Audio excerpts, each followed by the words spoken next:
Get started. Oh, nice. Saved.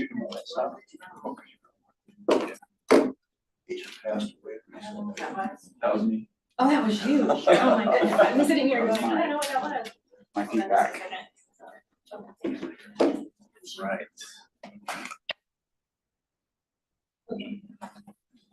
Welcome everyone. Thanks for joining us for today's April 6th meeting of the Deschutes County Board of County Commissioners. Call this meeting to order and jump right in. Our first item on the agenda is citizen input. Is there anyone in the room who would like to provide public comment this morning or this afternoon?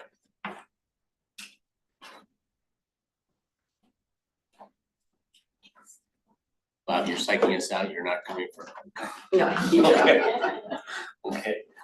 Brenda, is there anyone online? No one with a raised hand. No one with a raised hand. Okay. Well, we can move on to commissioner announcements. Are there? Oh, I did want to announce, thank you to our budget committee chair, Jim Pfister, for putting this together with Terry Foster, Bryce Pullen, and it's made with Myrtlewood and Sherry from Oregon. Everything's from Oregon. And the good news is it's going to be presented to the U.S. Forest Service chief Wednesday morning. He's here for a national, it's an American Forest Resource Council meeting. So anyway, he's going to be there, and also Jacqueline Buchanan, who is our Regional 6 director. She's in charge of 6 states now. So he had told me when I met him that Georgia gave him a beautiful plaque, and I thought, and he goes, don't you think Oregon can do better? And Jim, you actually did way better. So thank you so much. Great job. I mean, and you all know that he has a gallery in Sun River. It's a wonderful gallery down by the ice skating rink.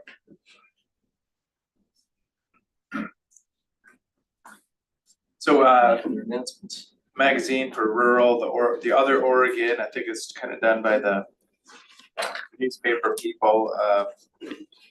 And two topics in here, solar. So this is up in Wasco County, Deschutes River solar battery storage. So it's just interesting. Juniper Flat, that's what they call about it. But so that's just a big picture item. But also, would closing Polk County Fair to trigger a domino effect? So this was interesting coverage about fairgrounds struggling across the state of Oregon, and Polk County's really in a tough spot. Wondering if they can even keep it open just because of safety and infrastructure investments that are needed. So just 2 articles that really kind of fit our world these days.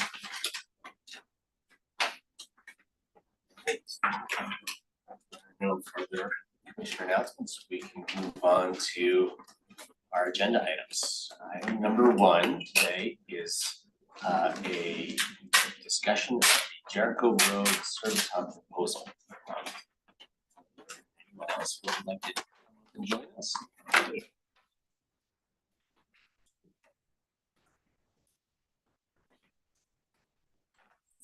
Staff want to introduce this? Sure, I'll be happy to introduce. For the record, Eric Croft, Deputy County Administrator. As the board knows, Jericho Road has been working on a proposal for a service hub in just east of Redmond. The request from Jericho Road is to lease county-owned property. Jericho Road board members met with commissioners individually to discuss the proposal. We're here today to talk about their proposal, and at the end of the discussion, the motion for the board or the item for the board is whether or not the board wants to bring the item back for additional discussion. There might be still some outstanding questions, and then ultimately, if the board does want to move forward, then the motion would be to direct staff to draft a letter of commitment. Turn it over to Jericho Road. Thank you. I'm Eleanor Bessonette, and I'm chair of the Jericho board and have helped facilitate our facilities committee that has come up with this plan. And this is Don Senecal, and I contract fund developer for Jericho Road. First of all, thank you, commissioners, for your time and for the opportunity for us to share again about the hub concept and to consider our request. And I'd also like to thank some of our Jericho Road board members and facility members and supporters that are here. So. Jericho Road was established in 2007 in the Redmond area. So we've been providing services for about 19 years. We use the Redmond school district boundaries that include Terrebonne and Tumalo. And so that's where we focus our services. Our programs have Jericho Table that serves meals Monday through Friday to anyone who would like a nice hot meal. We do a weekend food for students program to provide food to hungry families that have been identified by the fan advocates. We do have a housing assistance program, which is an addiction prevention program really, and also help with deposits so folks can get into homes. We have emergency services for folks that just need basic supplies really immediately.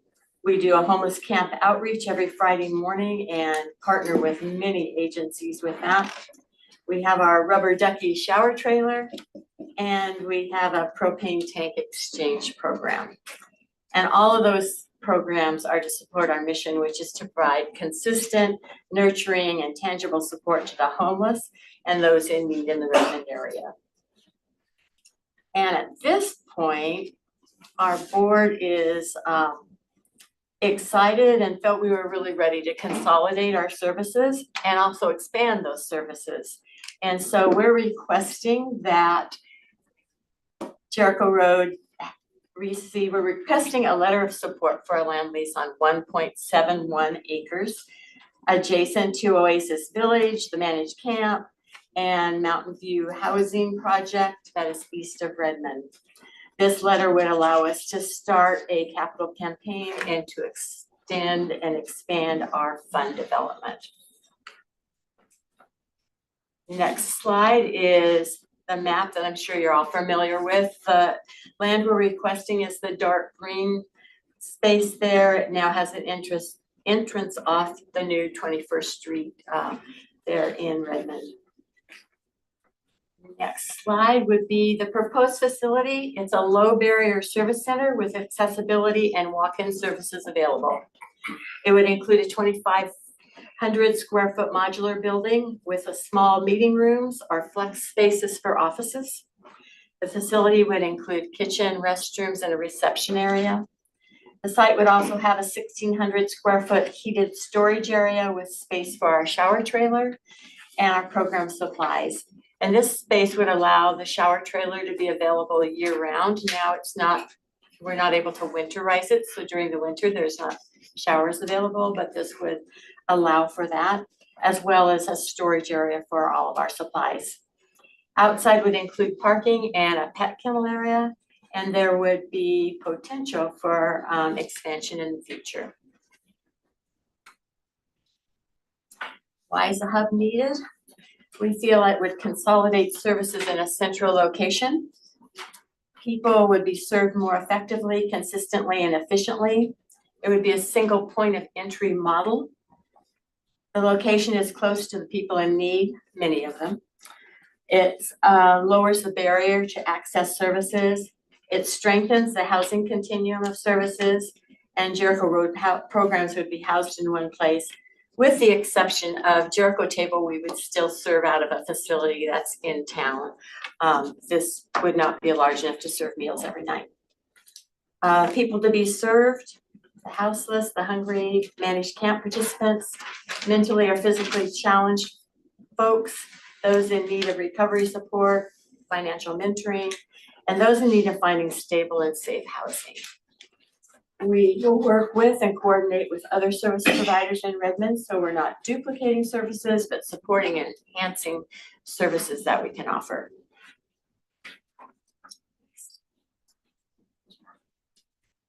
Pardon me? Oh, are we on this one? Nope, next one. Thank you. Our construction budget is right around $1 million. That would include all the general requirements, site count, costs, buildings, furniture, fixtures, and equipment, and other costs that will arise. Our operating budget, we'd like to hold it to around 500,000, but it may go up to 550. And that would include personnel, all of the Jericho programs that are existing and general expenses of having a building like utilities and insurance and marketing and maintenance, those things. And then the next slide are, we able to receive letters of support from the city of Redmond, Oasis Village, Mountain View Community Development, Family Access Network, Redmond Chamber of Commerce, Shepherd's House, Family Kitchen, United Way, and one that wasn't listed came in, Central Oregon Health Council. And so if there are questions, or if you'd like a more detailed site plan or building plans or budget and letters of support, I think I sent out, but they're available also. So, questions? Questions or comments from? Well, good, take your vote. I'm sorry. Yes. You know, we have problems. We don't have someone to run the managed camp right now. I know. And we had a fire, you all didn't even know it. We had a fire Saturday morning. The community is really, they're up in arms. As I think I asked you, like maybe last month, how many people have actually moved on? Because when we did the temporary safe stay area between Bend and Redmond, I clearly said, okay, we had 200 people there. Let's not bring any more people in. Let's actually know that we're making progress and some people are moving on to housing. Well, that hasn't even been incorporated yet into the plans. They're saying in another couple of months. You know, we're spending millions of dollars on programs and we don't really even know how it's working, but the fires are definitely happening. And it's really frightening with the dryness of our community, and it's, what was it, April 2nd on Saturday morning?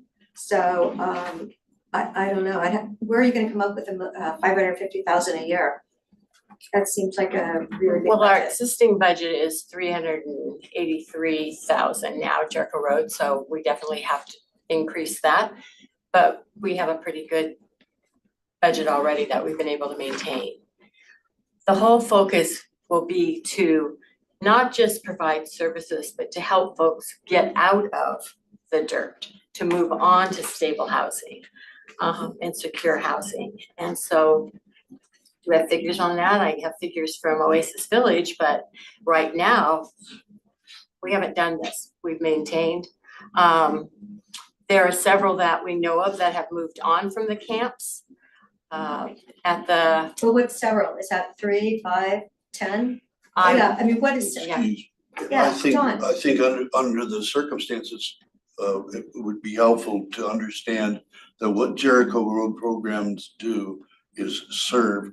We are not part of the continuum of care. In other Right. words, a lot of the people that we have in our HMIS system are referred to other organizations like Bethlehem Inn, like Shepherd's House, other facilities that are part of the continuum to serve these people. Oasis, as a matter of fact, was part of a project that was instituted by Jericho Road initially. And we helped put that whole project together. Now there are people in Oasis Village that have matriculated from homelessness into that service. So there are, unfortunately, we don't maintain statistical information on people that we move on because what we basically do is refer them. I can, however, let you know that in 2025, only takes me a minute. Mind you, when I get done here, my wife is insisting that I have to get a new dog license. I gotta remember that. Yeah, Right John, there. we will I know, remember. thank Yeah. you so much. But I'm just trying to kill a Dog little license. Well, time. while he's looking, Yeah, I could, and that's, I know of at least probably 10 that have moved on, but that's through the years. It was pretty amazing to hear Sammy speak. If any of you were at the Houseless Forum that was held at Westside Church a couple weeks ago, and she was one of the speakers. She was one of our Redmond folks that now is at Cleveland Commons and shared her story to several hundred people. There's probably way more than that, but I don't have that number for you, Patty.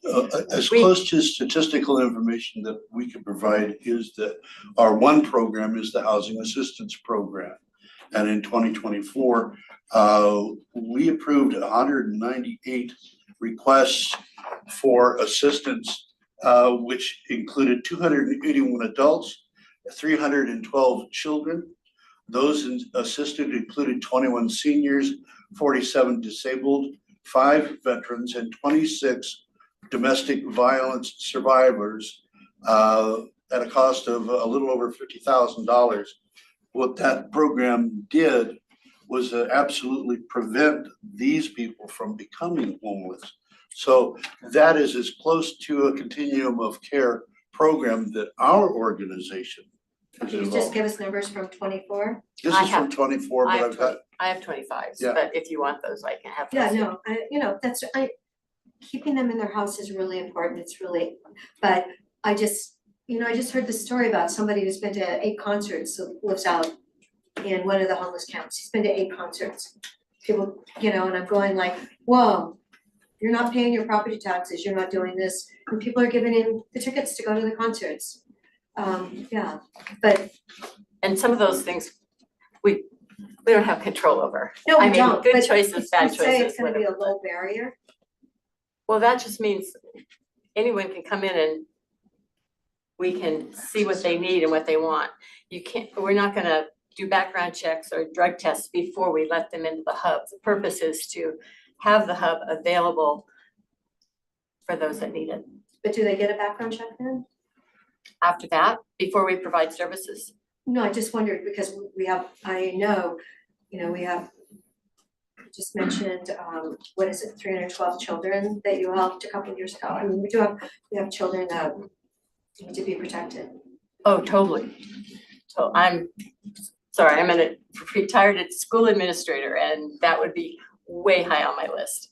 But the children those are the children that we are able to keep in-house. Right. And we would do anything to protect them. So, yeah, the low barrier just means that we take people where they're at, wherever in their life, and try to help them move on to better spots, better choices.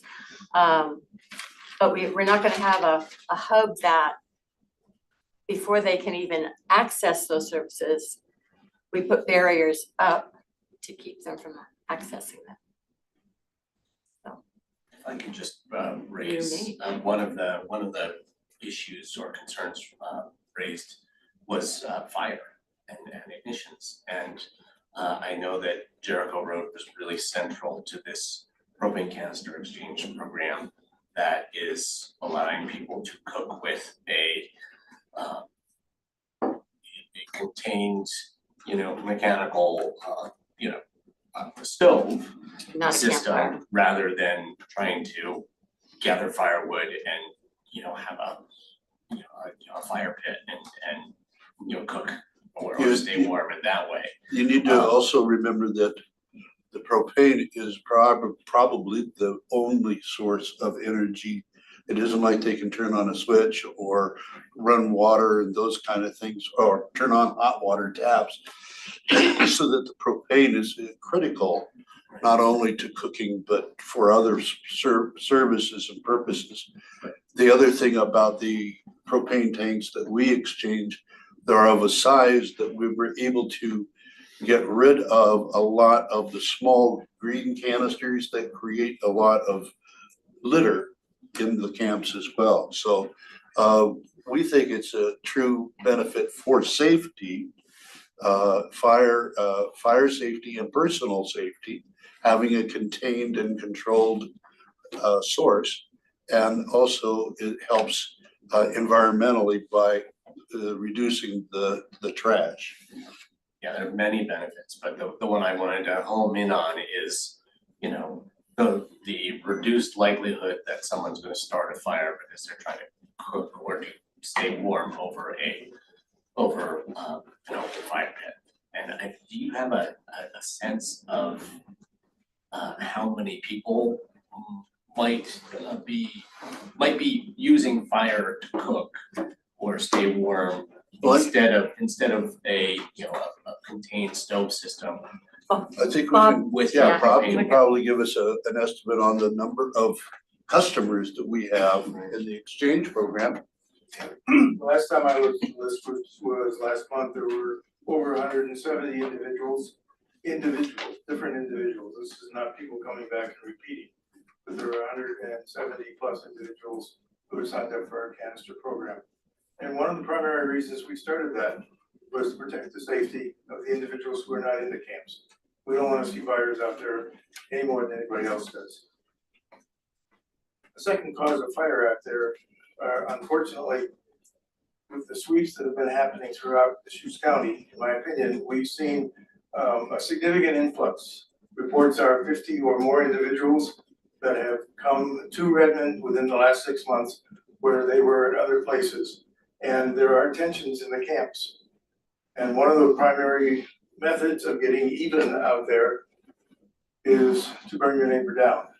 That's an unfortunate reality. I mean, that was going on in 2019. Yeah. That's nothing new with the dynamics of homeless people. They burn each other out. I saw it a lot when I've been out there, so. We've also, through Jericho, obviously it didn't work in this situation this weekend, but we have fire extinguishers that we have given to folks in the camps. So if something does get out of hand, they can put it out. That's for all of our safety as well as theirs, but didn't help Saturday apparently. No. So Don, how big are the propane tanks that you're using now instead of the little ones? They're 3 and 5, aren't they? The capacity on the propane? They're called the 20 pounders. They have about 4.5 gallons of propane in them. And so for homelessness prevention services, for wildfire prevention services, for, you know, the ministry, the supports that we provide, the Jericho Road provides to you know, unhoused neighbors. All of these services could be provided better with this hub facility. Is that That's the basic? Point, that there would be Basically. one point of entry that they could come into instead of a phone and go to the library for housing assistance, you go here for outreach, you go here for that. They would be consolidated in one area, but also plus is that we would hire a housing navigator, so there is someone there to know where there's apartments available, know where they can get in even with bad rent history, help them navigate the system so they can get out of the dirt and into housing. It's a hard system if you don't have a computer or don't have some basic skills. So that's, for me, the biggest step in that housing continuum, to get them into Shepherd's House or get them into Oasis Village or to get them into the apartments in town that are available. And we're learning through Oasis that sometimes follow-up is often an important part of that too, because to go from dirt to an apartment is a really big jump. But you need somebody that can help kind of guide through that process. And so that would be an added part of Jericho Road, that we would help folks find stable and safe and secure housing. Another point I'd like to make is that if you go back in the slides to the letters of support, you'll understand, or hopefully we will let you understand, that this facility isn't exclusively a Jericho Road facility. We are in partnership with other organizations that you can see up here, and as well as organizations like Mosaic Medical, the county mental health department, REACH. So we have a lot of other outside organizations that would be utilizing space in our facility to be able to interview and assist people moving on. So it isn't just it isn't exclusively Jericho Road facility. It will be available. For instance, we mentioned the managed camp administrative kind of access. We would be more than happy to discuss that as well. So please don't think that it's just us there with our own little thingy. It's going to be available for everybody that we have traditionally partnered with and will continue to partner with. So Jericho Road and a number of partners are already doing important work, preventing homelessness, rapidly rehousing people, or less rapidly, but consistently getting people on the pathway out of homelessness. These are all services that could be better with this service hub, and that's what we are considering today. So Eleanor, do you have the 25 numbers so I can just see what way we're going? I do. Always have those. You have to do your dog license. I know, that's what it was. My wife got me distracted. That's what it was. Blame it on your wife. You bet. Never. Happy Okay, wife, let's happy go. life. Well, I'll say it here because it's just us. God, it's not- it's recorded. Oh, damn. Thank you, Eleanor. Appreciate that.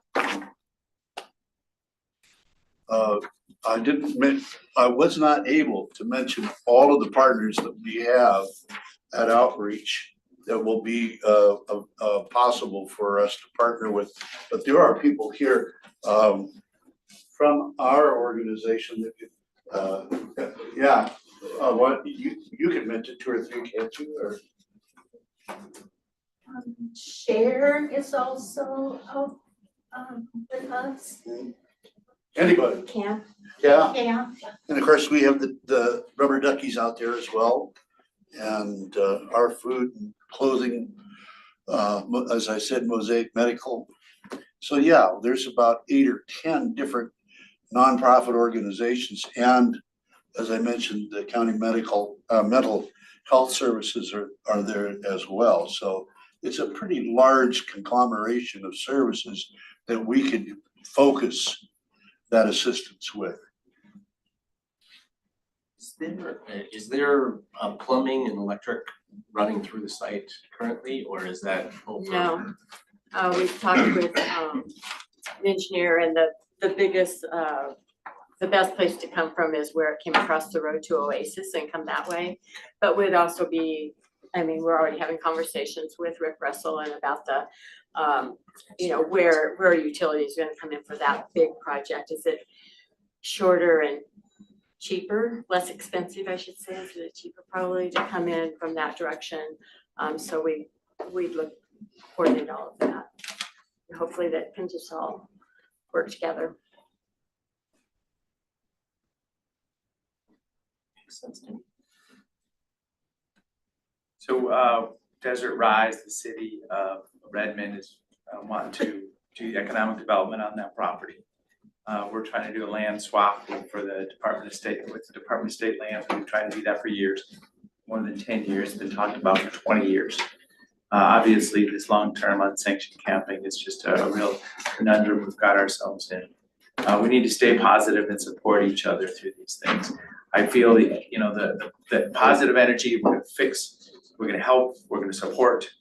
But as you know, I mean, we've got to turn the corner on this at some point. Having more resources might attract more people, and then we're in the same spot. Oh, it grew. I don't know that we're turning the corner on this. It feels good to help people, but sometimes it's a one-way street too. Food, clothing, supplies are going out in the woods, big piles of mess, right? I mean, have you guys had community cleanups? Have you gone out there and done some cleanup? Because I've been doing that regularly, and it's like we're trying to close the loop on this. So we're all in it together. Yep, we are, and we support and are grateful for all that the county has done and continues to do. And we, as a board, continually talk about Are we enabling people to stay where they are? Are we somehow empowering them to move on and get out of where they're at? And When that they, is when they like, have a picket fence around their camp out on East Redmond, I saw a picket fence, maybe like year before last. A picket fence with corn 5 feet tall. I'm like, what they do, drill a well? I mean, honestly, are we enabling? And you did bring in 32 more adults than you had the prior year. So what Commissioner DeBon just said, are we attracting more people? more people have moved in, whether we're attracting them or whether it's the place that they can just get to. I don't think we're attracting them. I think as they've been moved from China Hat to Juniper Ridge to out to Redmond. I agree. I wish there was a solution we could say, wow, this is it right now with a lot of folks working together.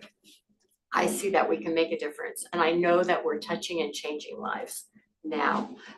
But that has to continue, in my belief, till we can significantly reduce and I would just alleviate the acknowledge problem. that it's a hot potato, right? It's like, Oh, it we know. is, and it's a tough So we need to one. be partners here because there's gonna be some tough decisions at some point. Who's a responsible party for this?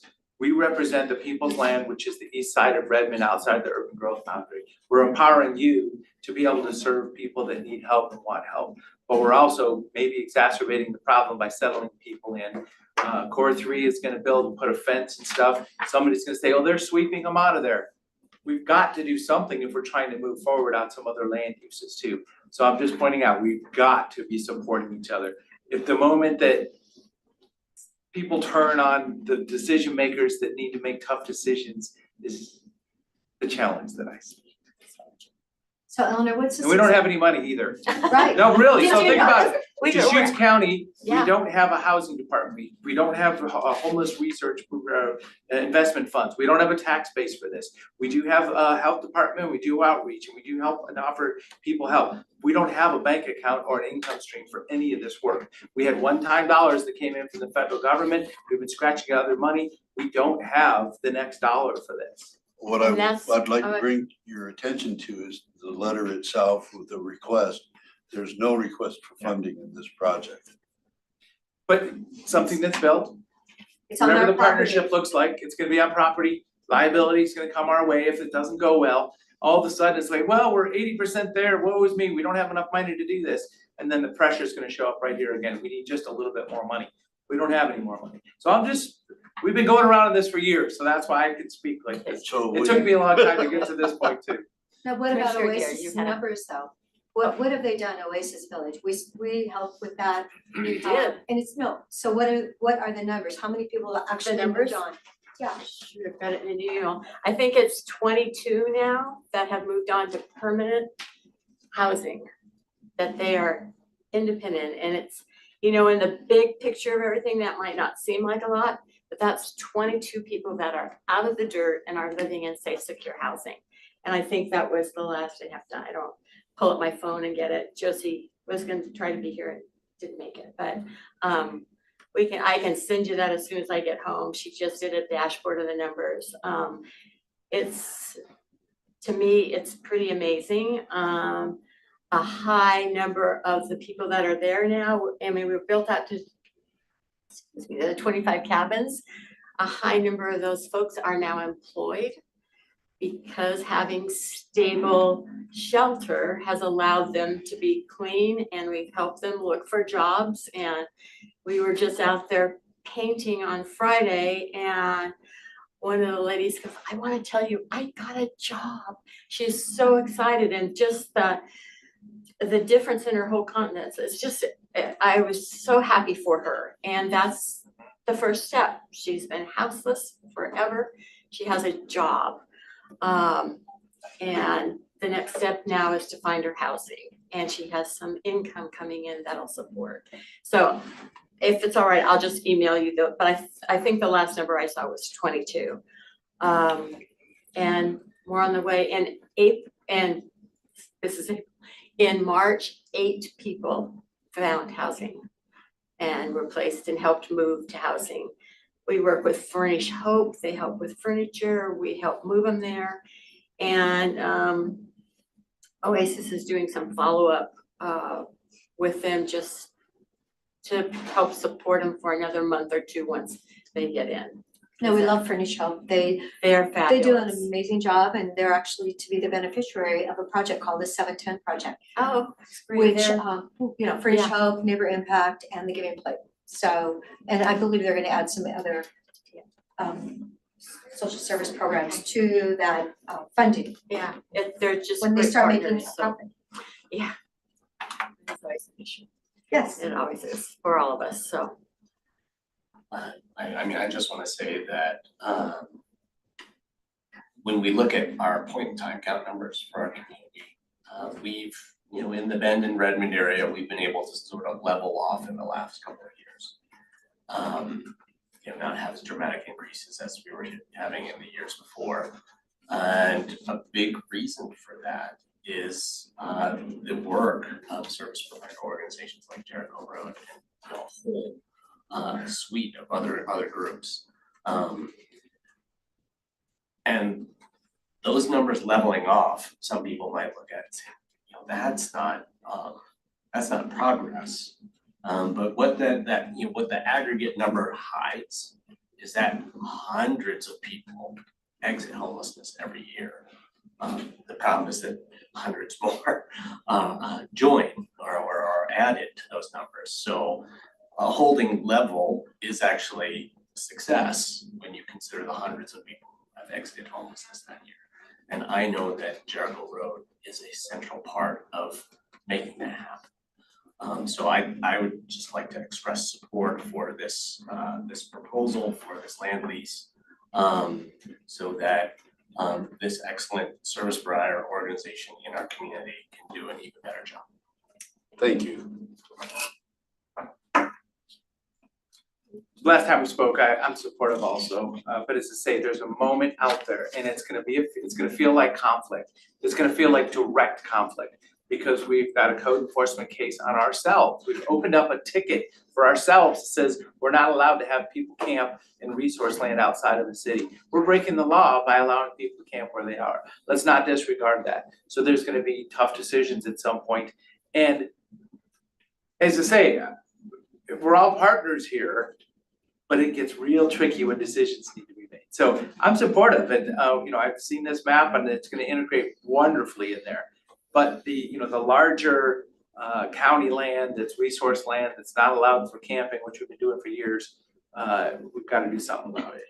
And my question would be, how can we closer work together to help folks get off of land and into places where they can be, but also until they can get to housing, where are those spots? So they're not, you know. Well, so it isn't easy because Yeah. state land use system is so tense and so tight and sharp, it's such a sharp edge, there's no room for that. If we try to do something, it gets appealed, it gets litigated.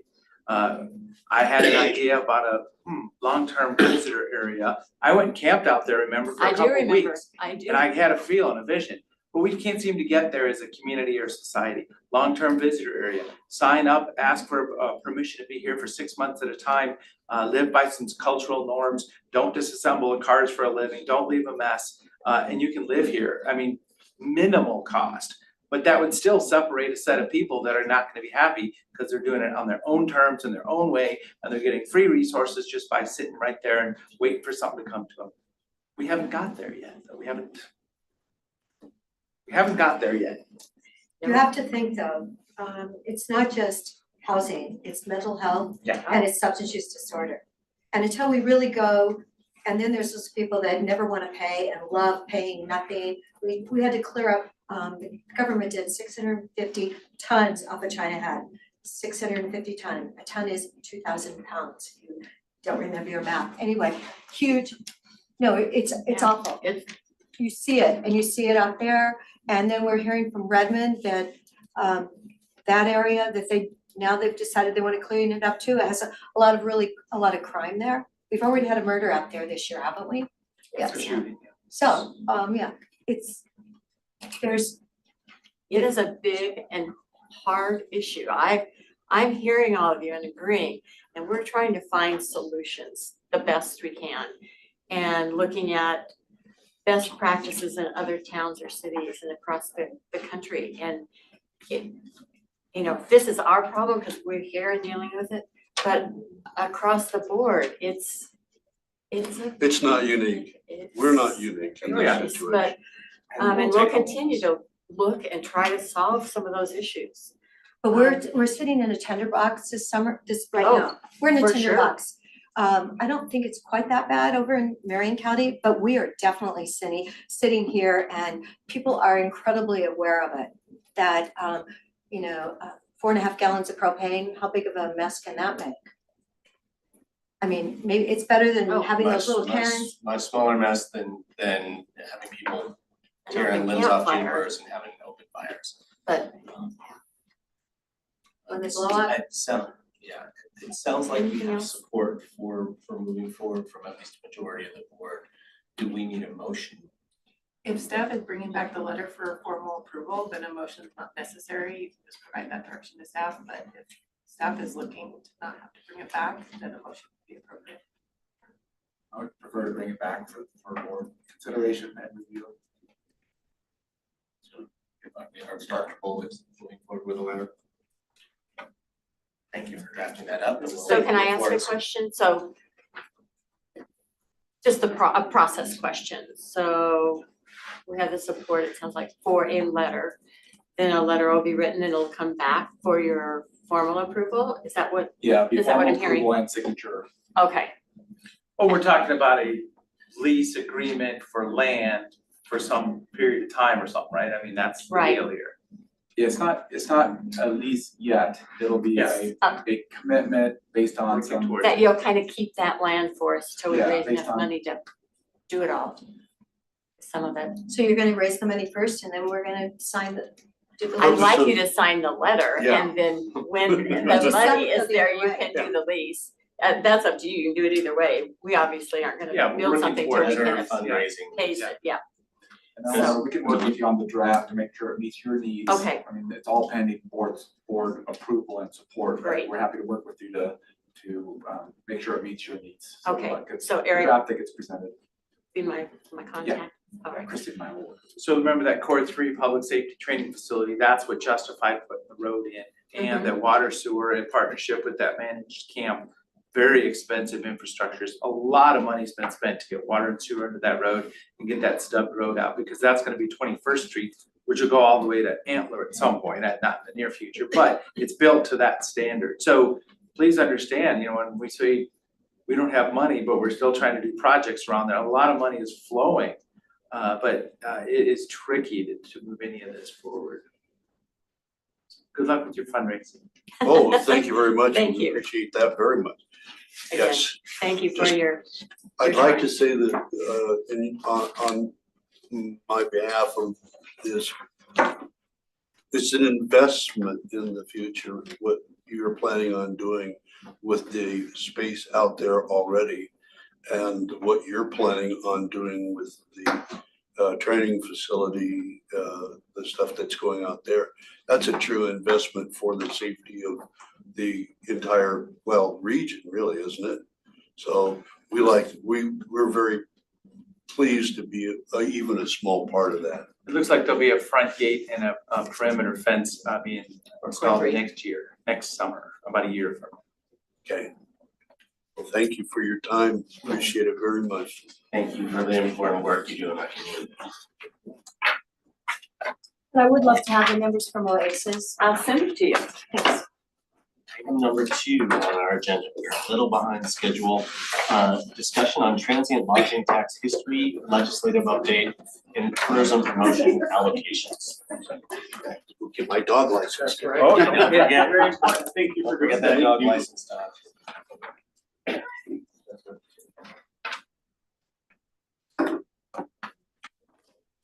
Next topic.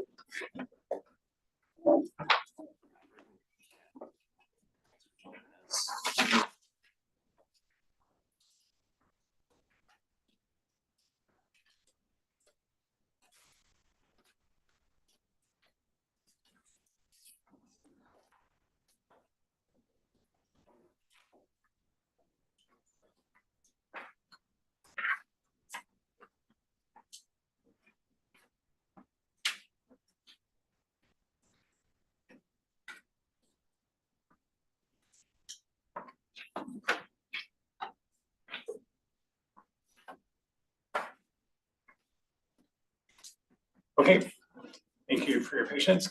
For the record, Robert Tintel, Chief Financial Officer. Kim Sparks, Budget and Financial Planning Manager. So just a little introductory statement for myself as one commissioner, just making sure, because we're gonna dive into this. But this is really, let's learn the history, let's learn, acknowledge the relationships. Let's understand the choices that have been made throughout the years. So I mean, we're just starting, just as a team here. I guess I just wanna make sure we're all seeing that as partners.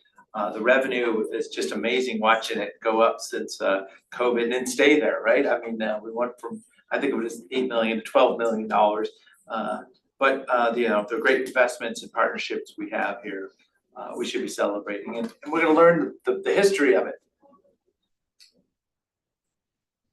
Okay, thank you, Commissioner DeBonne. Yeah. Actually, that's about the introduction. There you go. As well, and it is meant to be an informative work session. Obviously, the board can make whatever recommendations, or if there's an outcome desired at the end of this, we'll have a chance for opportunity for discussion and questions at the end, and we'll take it whichever direction the board decides to go. I do want to start at a high level overview, just to get a sense of what is the environment like. And so I want to look at the state transient lodging tax. Obviously, the state has their own tax that's applied to all transient lodging facilities, whether that's whether the city or county has a tax or not.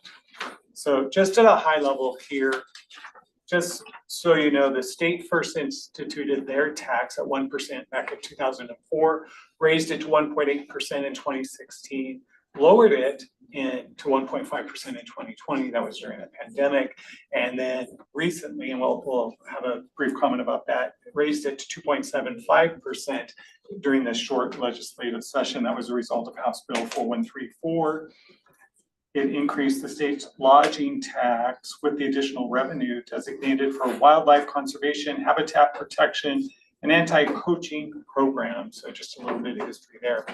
But really the point of this graph is just to show the blue bars are the tax liability or the potential collections. And you can see it is kind of a steady stream going up with a dip due to the rate decrease and the COVID there.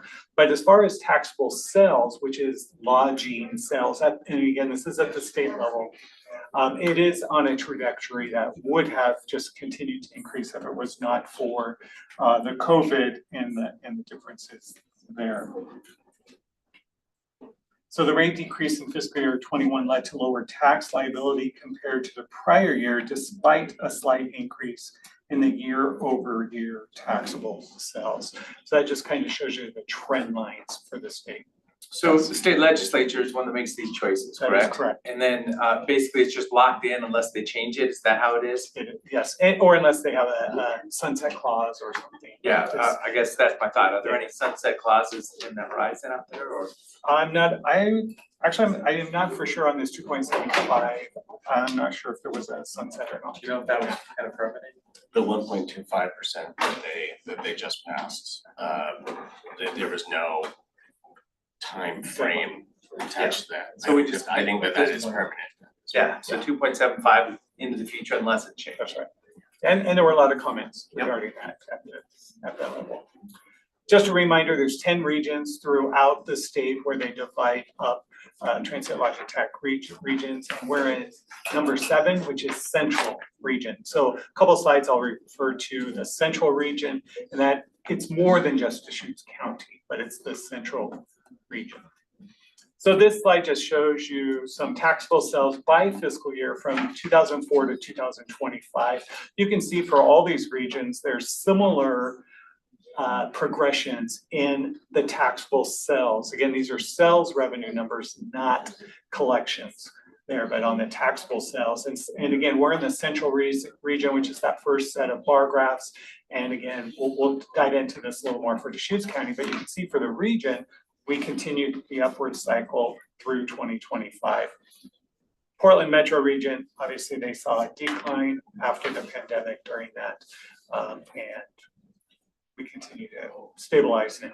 Yes. So taxable sales is a way to look at a common number because it's different than the the lodging tax, the number Because- that is applied to those sales. Correct, because different entities, cities or counties could have different tax rates. Yep. But this Yeah. is just one measure. It's just I mean, they do Yep. look at other matrix. And it's just another look, but this is specific to the central region. Again, this is region 7 for us here. You can see starting back in 2005 where the levels were and where we are up to 2025. One thing to note here is the seasonal pattern holds in all regions, but the relative size of the summer peak varies. So the trend follows Q1 sales. So the dark blue is on the bottom is Q1 sales, which again, this is on fiscal year, which is July through September. And that's the largest, followed by Q4, which is April through June. And this is based on states' numbers for the central region of their sales. Before we leave the state TLT, Yes. I wanted to ask, so this 1.25% addition that the legislature just passed, you know, one of the ways that we know it's going to help Deschutes County is by providing more funds to address wolf depredations and prevention of wolf depredations. But I'm guessing within wildlife conservation, habitat efforts and anti-poaching, that we will see other kinds of benefits from that 1.25% in our community. And I would love to have someone from the county ask ODF&W, they don't have to give us exact numbers or anything, like how much is coming to Central Oregon, but can you explain some of the things that those funds are going to be supporting within Deschutes County? Because these are very relevant. I'm sure a lot of them are very relevant to our concerns. You know, if we're concerned about mule deer winter range, then if they are investing in mule deer winter range conservation or wildlife crossings or other things, then that's very relevant to our land use decision making, for example. So it would be great to understand what kind of benefits are gonna come out of that for our community besides the wolf depredation funding. So next I want to go through, and this is more for historical accounts and to get it on the record, what is the history of Deschutes County and the transient lodging tax measures? And this is also good as a reminder, but also what was the intent of the measure at the time it was passed? So the very first measure was on the November 4th, 1975 ballot for a 5% tax rate. The question was, shall Deschutes County levy a tax upon transient occupants of hotels, motels, condominiums, similar type accommodations at a rate of 5% of the rent charged by the operator of such accommodation? And I read that because it's not specific on a use or purpose, as we'll get into the other ledgers, the other measures. So it's a little more discretionary. The results were, yes, 54% of voters said yes. So it's our first tax rate. The cumulative rate is 5%. It's 100% discretionary, and it was effective December 1st, 1975. So that was the very first 5%. Then again, in June 24th, 1980, they went to the ballot for an additional 1%, an increase in the county transient room tax. And again, that's language from the ballot. Should Deschutes County ordinance be amended to raise the existing transient room tax from 5% to 6%, the increased rate is needed to promote tourism and pay for public services to persons the county generally does not tax otherwise. Again, the results here were favorable, 52% said yes. So now the cumulative rate is a result of the first 5% plus this 1% is now 6% effective July 1st, 1980. So this is where that additional 1%, it's not 100% discretionary, but it must be used to promote tourism and fund general county services that are primarily used by tourists. So a little discretion in that, but it's not specific on how those dollars should be spent. That is distinct from, nowadays we talk about The funds that are allocated over to Visit Central Oregon are for tourism promotion or tourism related facilities. Right. Tourism related facilities is different than general county services that are primarily utilized by tourists. Yes, that would be correct. So now we have a third measuring, now they have numbers, 9-2. November 3rd, 1987, which is another 1%. It's an increase, the title was increase in Deschutes County transient room tax. Shall county code be amended to increase the transient room tax outside cities to 7% beginning January 1st, 1988. Specific language was revenues from the transient room tax paid by these renters have been used to promote tourism and partially pay for county services also used by county visitors. The increased revenues will be used to pay for the construction of a welcome center complex and promote tourism. Overwhelmingly, 63% said yes. So now that brings the cumulative tax rate to 7%. So to be clear, this additional 1% must be used exclusively to promote tourism.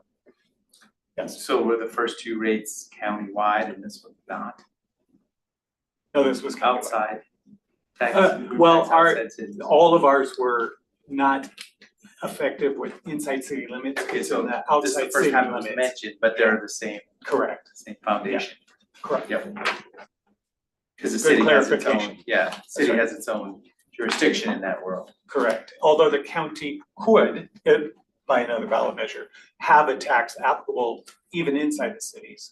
Other counties do that where it's not just in the rural areas, you could have a tax inside cities as well.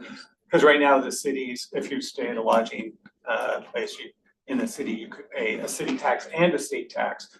Potentially, you could pay a city tax, state tax, and a county tax, depending on how it's set up. Ours are just set up in the rural areas, outside city limits. Robert, yes. This measure 9-2 from 1987 mentions a welcome center complex. What is that? We did use the funding, and actually I'll draw upon Yeah. other people with historical information here, but we did build or I don't know if it was built, I think maybe we did build it, but we bought it. It was a building that was used as a welcome center. That much I know. I wasn't around in 1987, but The DMV, yeah, it's now the DMV building, but but it used to be the Bend Chamber of Commerce, EDCO, and this is Central Oregon. All three organizations were in there back in the day. And it just got rotated out and ODOT picked it up. But yeah, that's where you get to the driver's license stamp. yep. So now 100% of those dollars have been going to tourism related, which we'll see, which has been going to VCO in recent. Did we get any proceeds from the sale or transfer of that building? I did not look back at that history to That's see all right. that. I'm just curious.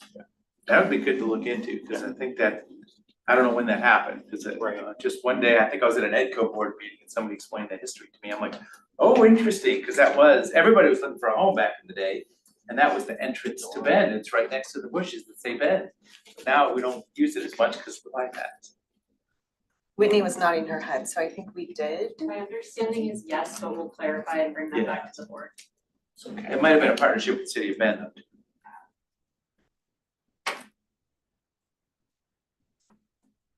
Okay, so Deschutes County did go to the voters in 2008 to increase the Deschutes County tax rate. We asked, shall the county code be amended to increase the transient room tax to 8% beginning in September of 2009 and then 9% the next year, the following year?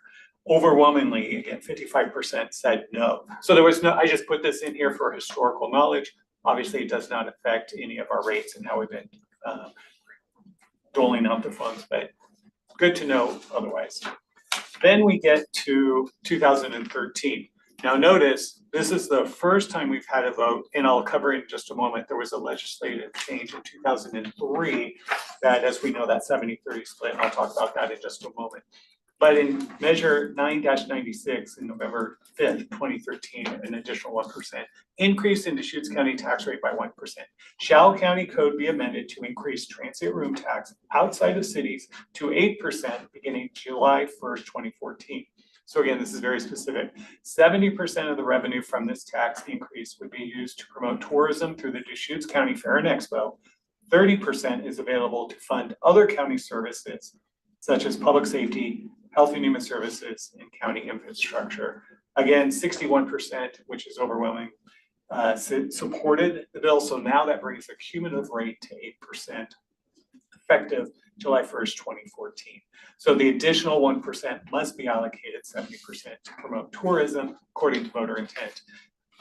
And that is a result of the 2003 legislation at that time, right? 70%. Sorry, 70%.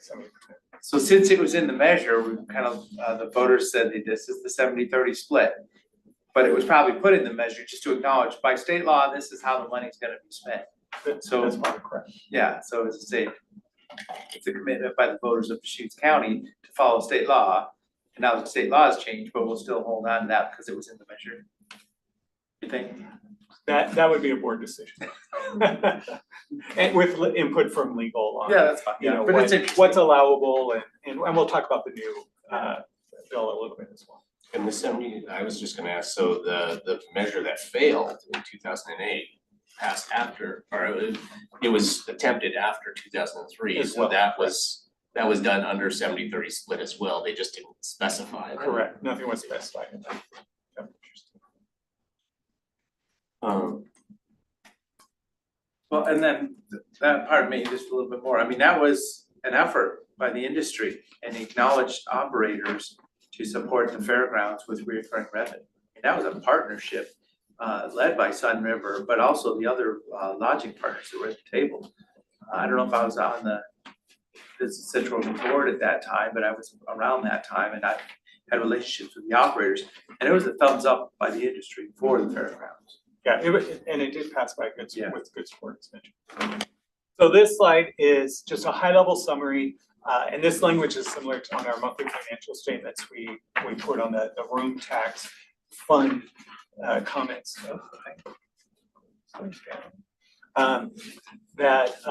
Here's the summary. So again, first 5%, 100% discretionary, and I put dollar amounts in the parentheses just to give you an idea of how much are we talking about. And this is based on the fiscal year 26 budget, approximate amounts based on the fiscal year 26 budget. So the first 5%, 100% discretionary, it's about $8 million. The next 1% from 1980 is used to promote tourism, and it allows to pay for public services to persons the county generally does not tax otherwise, but we are allocating that 100% to tourism. That's about 1.6 million. 1987, 1%, again, that's the promote tourism, pay for the construction of the Welcome Center complex. And then that's where the line crosses. The first three were approved prior to 2003. So the last one in 2013, it was specific to the 70-30 allocation and specific to Deschutes County Fair and Expo. The other 30% is discretionary, but historically the budget committee and the board have allocated that to the Fair and Expo reserve. So it's all been going to Fair and Expo. So again, that's our total 8% there. And we'll get a little more detail in a minute. So I do want to just briefly summarize the 2003 bill. And just a reminder, as we've heard a lot about, that's where the 70-30 rule came into effect. So a minimum of 70% of net revenue must fund tourism promotion or tourism related facilities. 30% was for use for the local government. Now, this is where the difference is. There's a grandfather clause, and this is what's important for us for Deschutes County and other jurisdictions.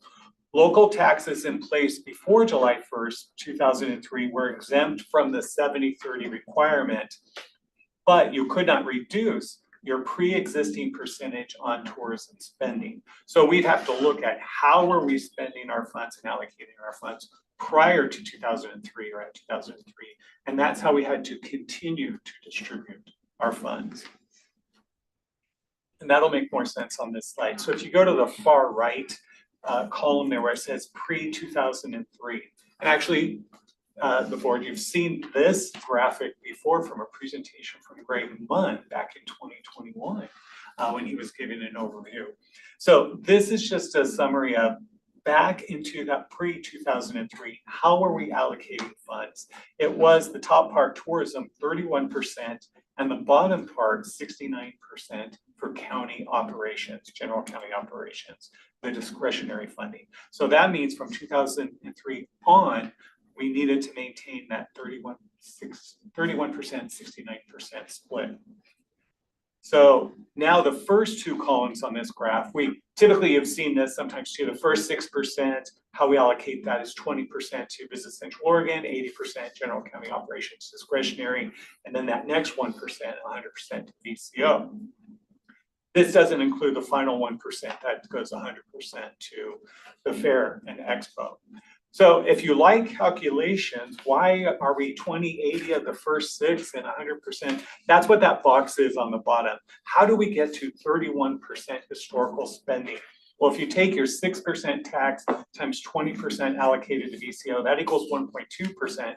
Then if you add the other 1%, it's 2.2. Well, and if you divide the 2.2 by the 7%, which doesn't include the 1% to fair and expo, that's how you get to the 31%. So this is why I mention this because when we get to the VCO contract, it references this 20% and it references historical funding levels. So I want to make sure we had a full understanding of how we get to these numbers or how we had gotten to these numbers. So now just a brief overview on the Visit Central Oregon contract. The term of the current contract was effective May of 2014. And it does automatically renew each year. There is a clause in there that the county may terminate with a 12-month notice. And then no less than 30 days prior to the fiscal year, the county must notify the VCO of a reduction in funding if there is one, and 90 days notice if there is a reduction in the proposed budget. And that's when the budget officer is making his proposed budget before the budget committee. That's in summary. Funding levels, the contract states that funding levels must be consistent with the historical level of funding, 20% of net tax revenues of the first 6% and 100% of the net revenues of the next 1%, 1987. And that's again why I kind of broke it out in the previous slide there. There are some requirements within the contract about what VCO will present to the Board of County Commissioners on an annual basis, as well with their marketing plan, budget, and performance. We look at how much funding has been allocated to Visit Central Oregon from 2016 on. You can see obviously as taxable sales increase, as the tax rate increased through the years, although this is all since 2016, so it didn't go all the way back some from the inception.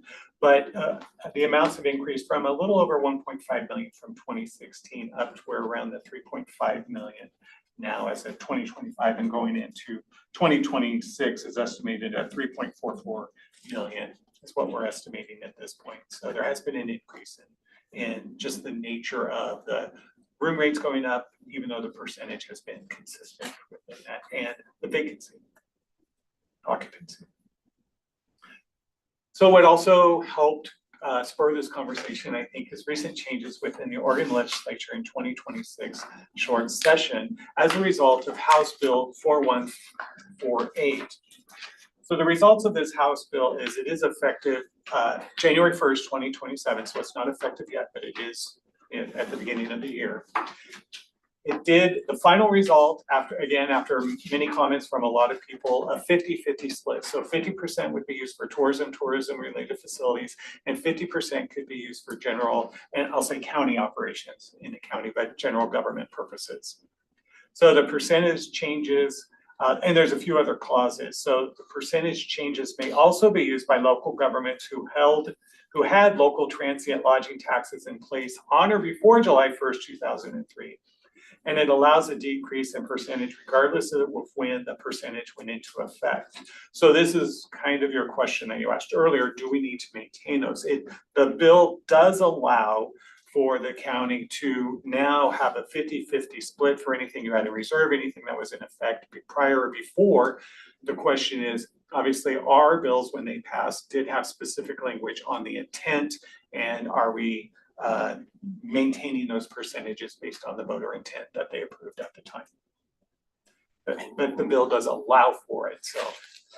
And so the fact that those ballot measures had clear voter intent, that doesn't hold up anymore. Like this basically allows us to disregard that prior voter intent. And that question I will defer to legal, because I do think it can get complicated. Yeah, I think there's an argument that we would still have to honor the original voter intent when the ballot measures were passed. And that if there was gonna be any additional change, that we would have to go back to the voters. Does this affect the grandfather clause concept from the 2003 efforts? You know, it says it is allowable to go back to 50-50. You can use 50-50 if you want, or decrease it if you want. You may, it says may, you don't have to, so you can keep that grandfather clause as your funding levels, right, would still be intact of, for us, the 69-31. You can maintain those. Because it doesn't require you to do the 50-50, it says counties. But we're already at 31, which is lower than 50, so it's. Correct. Yeah. A couple other clauses in the bill, the third or fourth bullet here allows for funding city or county services, whether emergency or non-emergency services, provided directly by the city or county or a special district in lieu of the city of Canfor County. It also allows for revenue used for tourism or tourism-related facilities. So this is new to also fund resiliency grants for small businesses in the restaurant and lodging industries. There were no specifics, guidelines or concepts in this. The county would have to develop a program or policy if the county decided to expand the use of tourism-related dollars to fund resiliency grants for businesses in the restaurant and lodging industries.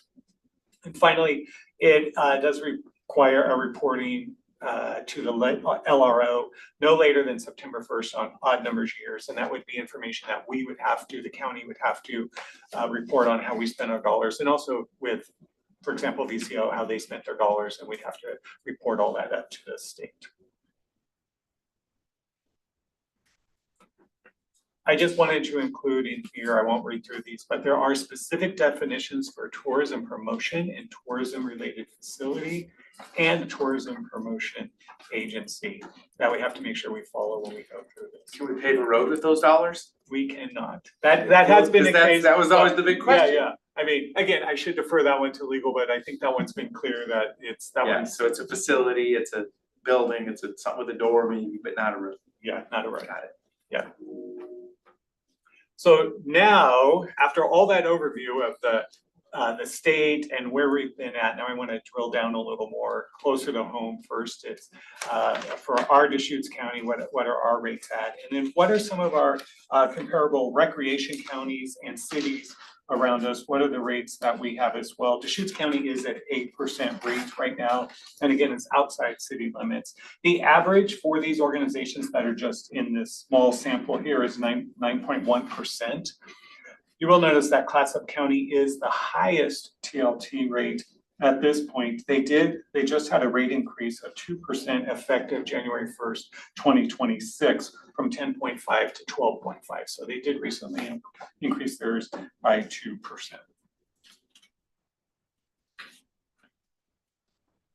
So when we look at our local area TLT collections, so this graph, the top line, orange line, is the city of Bend. And these are their tax revenues. And I should say this information is according to VCO, their industry TRT collections reports for these years. And give credit where credit's due. And Deschutes County is the dark blue line. So, you know, those are the major contributors, collections. These are actual collections coming in, TLT collections. And then you see the city of Redmond, Sisters, and Lapine. They're more on the bottom.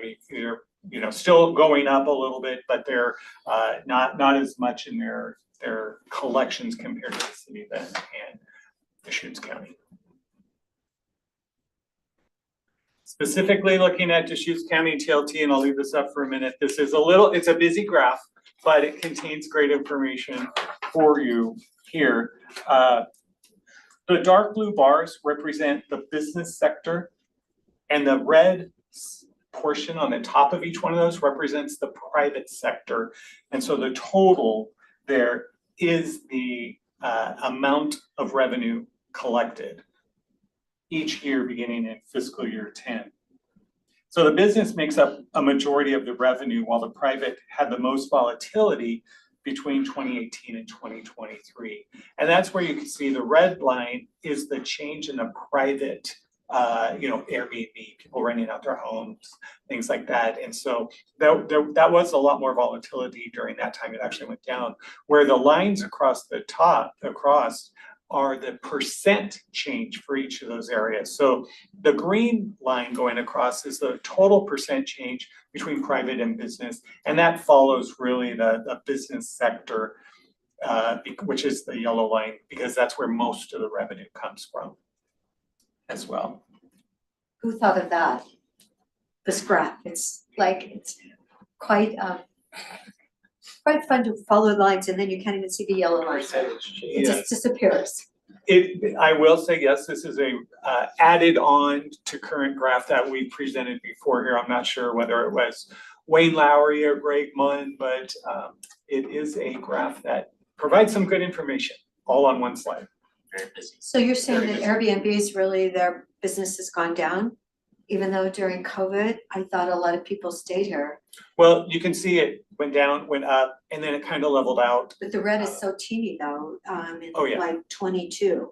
Oh, yeah. No, it has gone down the number of intermediate transit logic facilities. Yeah, in the Facilities. private, Okay, yes. and this is just the According- county and not including the city of Bend, This is just the county, just the county. just the county. Airbnb would show up in the private, not the business. Property is in the business Airbnb is in the business. and all property managers. So the private is just the ones that are doing things on their own yeah. outside of a. Individual proprietors.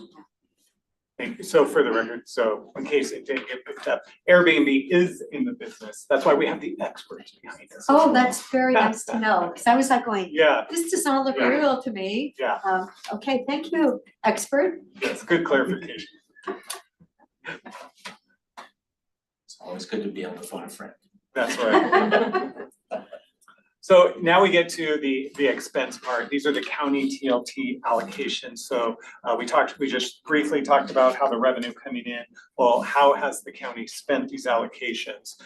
First on the pop out on the table on the right is based on the fiscal year 26 transient lodging tax budget. How have we allocated those dollars?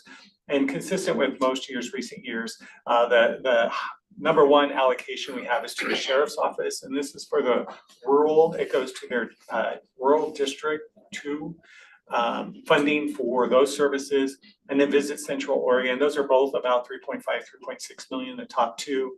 And then Fair and Expo, again, because they have an allocated 1% directly to them of 1.5 million.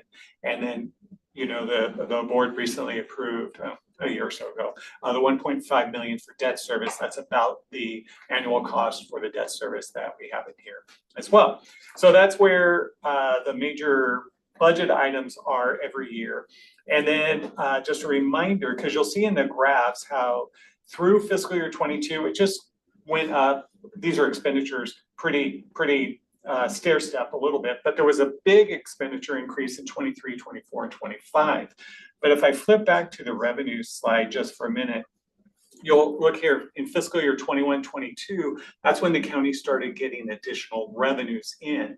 And so that money went into reserve. So the county was building up a TLT reserve, and then there were discussions, there were board conversations, how will those dollars be spent? And that's why then finally in 23, the county spent more dollars and mostly attributed to the grants and contributions. So that's the second table on the right there.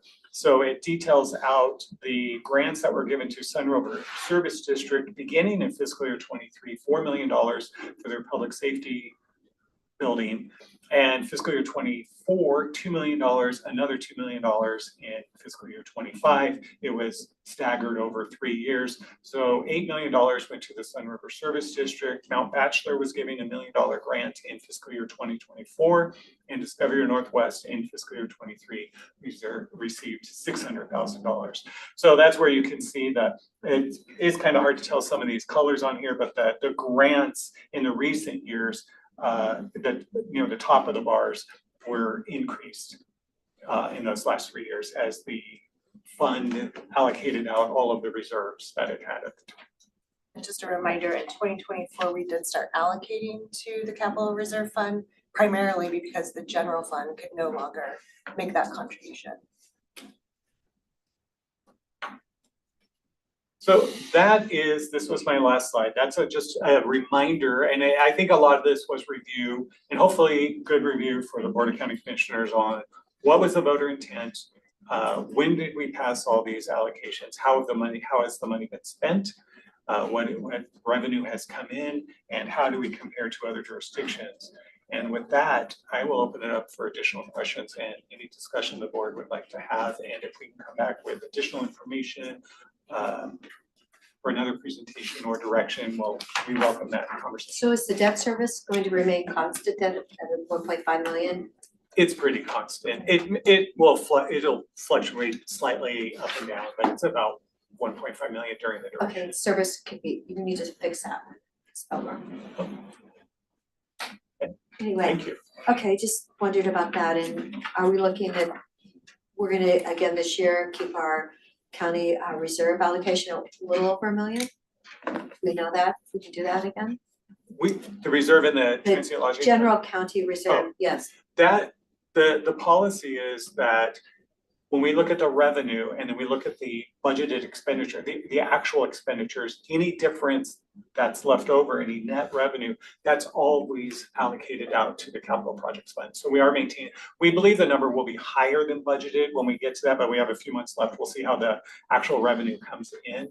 But since the general fund, as Cam mentioned, is no longer providing support to that fund, the TLT is the only funding that we have for that. So that is the fund where the funds are going, the remaining balance. So we're only chipping in if the revenue exceeds the budgeted amount. Correct, that is correct. One item you might want to mention, Robert, it's just occurring to me now, was it this year is the first year we're collecting the fee for the Correct. certificate of authority?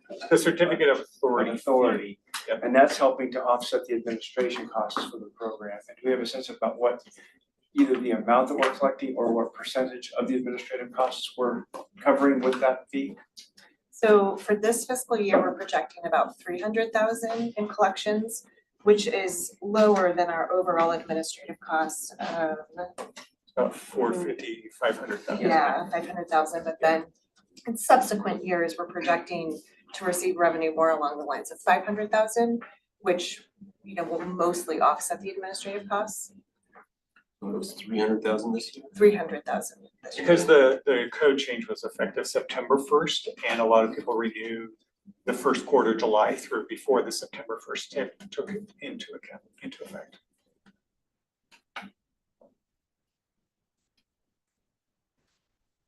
But that means more of the revenue generated by the TLT available Correct. to be used for That is correct. these other purposes. So then, Nick, you're going to the Visit Central Oregon board meetings, Yes. and then Commissioner Dare, is that your position currently still? that is condition. Yeah. So as I say, we have somebody at the table kind of paying attention to the whole big picture for this tourism and marketing and the partnership with our lodging operators also, and I've done that in the past.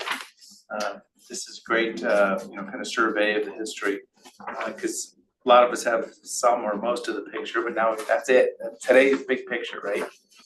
This is the moment. But I'd love to have a comparison, if it's possible, someone could pull it up from the state. What are the other major tourist counties in Oregon? Because we've double plus what we're paying on our visitor bureau now. It was 1.5 million in 2016, so now we're at 3.34 million. Is that an industry trend? I mean, is that what is it? Which, I know like Crater Lake has huge numbers down there. We're not actually like the #1 region, I don't believe. We get beat out by Crater Lake, or people go to that region. Just would love to have a comparison. Who's spending the money to go to Crater Lake? I mean, it might be helpful to ask for the percentage allocation rather than the gross number, because the reason our allocation to tourism promotion and tourism related facilities surged is because our total TLT collections surged. But, you know, our other counties, you know, doing 31% like we are, maybe is the question we wanna ask. Or Well, all I know is I was just at the fairgrounds and we have this, the interstate building has this teeny screen way down there if you're sitting at this end. And, you know, for today's technology world, it really looks like we're 20 years behind the scene. So I know we're putting money into the fairgrounds, but wow, it would surely be wonderful if we could get some audiovisual donors out there. If anyone's listening and wants to donate something, our fairgrounds needs another, you know, a board at the far end, because it's, yeah, I mean, especially if you've been to Autzen Stadium. You know, they've got the giant one. Anyway, And they do have a specific donor. yeah, they Yeah, do, yeah. don't they? But he does have a ranch in Deschutes County, remember the Coyote Ranch? So perhaps he could be listening and think, wow, that would be really great for the cutting that comes in September. That if we'd have 2 screens, you could see those people working their cows and it would look so much better. I did just want to bring up this slide again. This is just the top 5 regions, but it is the top 5 regions in our area or in the state. But if you combine Central and North Coast, that really is, the coast is, you know, even larger than Central or Willamette Valley, but then the Portland metro region. So those are the top 5, and you can see how Okay, the so- sales have gone up in all those areas. Right. Okay, I should look at that one. Thanks. But yeah, I mean, I would be interested to know what the, you know, what the proportion of TLT collected that's being spent on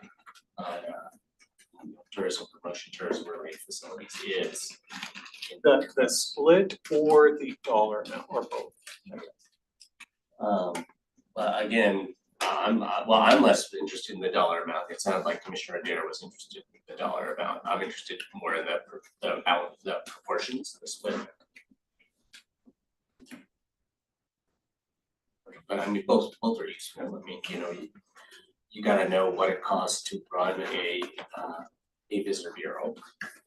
But it's also important to understand what proportion of TLT collected region by region is being used for those purposes. Well, Scott's here today. I just was curious. I mean, I know we've had discussions and it just seemed like Crater Lake was ahead of us. Now I don't, is Crater Lake there? No, but there, you know, the revenue and that region is supposed to be higher than our region. I would be in this. Crater Lake would be in that region 4, right? Or is it like right in the corner of 4, 7, and 6, or? Or is it in 6? Which one is Crater Lake in? 6. Yeah, 6. So 6's numbers aren't on there. Yeah, so not the top 5, but Not bigger than us. Well, but Scott, isn't it though? I thought we were behind them because of Crater Lake. And I'm like, it's so close to us, can't we just move our line? In terms of revenue,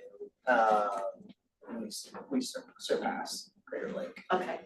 There's plenty of through traffic that passes through. Not a lot of lodging in Crater Lake. And that's the differentiator. Yeah, in fact, you know, probably people are staying, a lot of people who are going to visit Crater Lake are staying in Deschutes County. So budget as passed last year and the proposed budget this year, there's probably not much change, right? I mean, it'll roll out to that last line item that would go into the general reserve or whatever. that's what So that'll be will the be variable. included in the county administrator, the budget officer's proposed budget, which will go to the budget committee, as you know. So we'll just kind of calculate that final number. And we did provide estimates to VCO as well, you know, given the current allocation, what their target budget could be as well. If one of the things that we are discussing today are kind of tiptoeing around today is, you know, what proportion of our transient lodging tax collections we want to continue to dedicate to tourism and tourism promotion, tourism related facilities. I do think it's important for us to recognize that our tourism industry is in a very tenuous or delicate position right now. I mean, we just had a winter where in our community where tourism is so dependent on snow, we had a winter where there was no snow. We are going to have a summer that has the potential for a lot of high severity fire and smoke, which also can have some real impacts on tourism.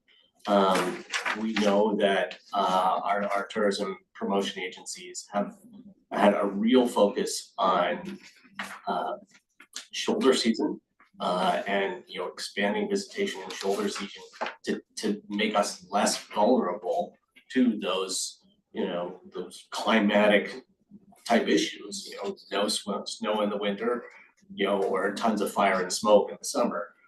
So if we're asking, should we be allocating less to tourism promotion because this new piece of legislation allows us to, I would caution us about reducing our commitment to tourism promotion and tourism related facilities, because we really want our DLT collections to stay steady. So, yeah, I mean, I'm not in a spot where I'm thinking that there's big changes here. I'm thinking where might drivers be for any proposed changes? The budget path for the county is getting very narrow because the structure of how local governments are funded. Deschutes County is in a good spot just because of that little bit of growth path has kept us ahead of the curve there a little bit. So that may be a driver someday, and we really just need to pay for basic services, and there's possible decisions around this. But then also, yeah, what's the best way to invest these dollars? Maybe there's a commitment for the marketing organization to be empowered to do the best job possible without doing the subset of grants. Maybe there's a discussion there. But I mean, I'm not driven for that today. This is educational for me. So as I say, it's not an unsaid anything at this point.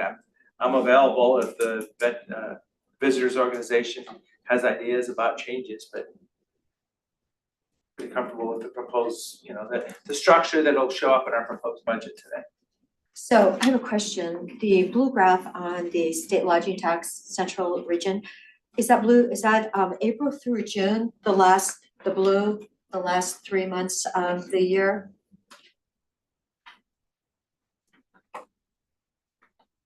Because you said the first 3 are July through September, or is that, are you doing? I'm trying to get back, it just takes a minute. Okay, no, I was just trying to look at it because it was really pretty, it looked like it was pretty consistent, the blue graph, the last quarter of the year. Do you know? Which one are you looking at? I'm looking at the central region. Oh, that one. Yeah, That's not. so it's 3 months and a quarter, right? Correct. Okay, so it would be July, August, and September for the first one, the big one. Summer is really huge. Yeah, I July know we through, have to go through, we have to really push the shoulder seasons. So then the last one would be April, May, and June then. correct. Okay, And that's what I mentioned, those 2 quarters, right, top and the bottom, right, are and the really 2 in the good. middle are the ones that are shorter.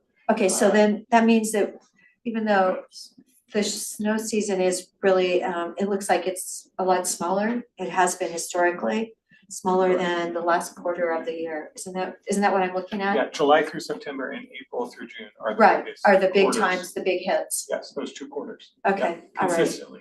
So maybe this year's, well, it's gonna be 26 is gonna be pretty teeny because of our snow impact. The numbers weren't bad. I mean, we're still above, the last time we presented, for Right. Deschutes County revenue, we're still above our budget Exactly. and last year. But it has recently come down because of the tough We were- weather that we We had. were The significant. year-to-date increase, Yes. yes, Like We're still spring doing it. break Yeah, with it's snow at is always the 3%. big one, but Yeah. it didn't have that. yes. Okay, But yeah, I mean, I was surprised that December and January, February were not a lot worse. First, they were not good, but they were not as bad as like. all right. I mean, that is really fascinating. Yeah. Because, And that was consistent statewide as well. If you look at those other statewide graphs, or if we broke it up by quarter, it's pretty consistent in some of those, in other areas as well. Which I found interesting. good. One additional question I wanted to ask, so we talked about the interaction of this new piece of legislation with the first 7%. That were all passed much earlier, but so this may go to 50/50 allocation also applies to the final 1% that to the Fair and Expo. That's largely allocated to the Fair and Expo as well, right? Except that then we would still need to have the discussion about, if there is a specific vote intent expressed to the voters around a ballot measure, then we have to keep that in mind as well.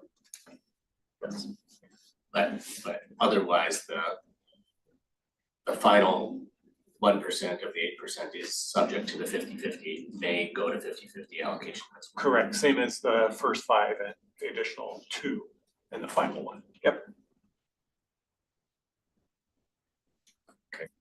Commissioners, I'll just recognize that Scott Larson and Christine McConnell with Business Central Oregon are here, leadership team with, among others, with VCO. And they'll be presenting to the board here in a couple of weeks. And it's great that they're in attendance, they're listening to the conversation, they can provide follow-up remarks about any questions, issues that you've raised today.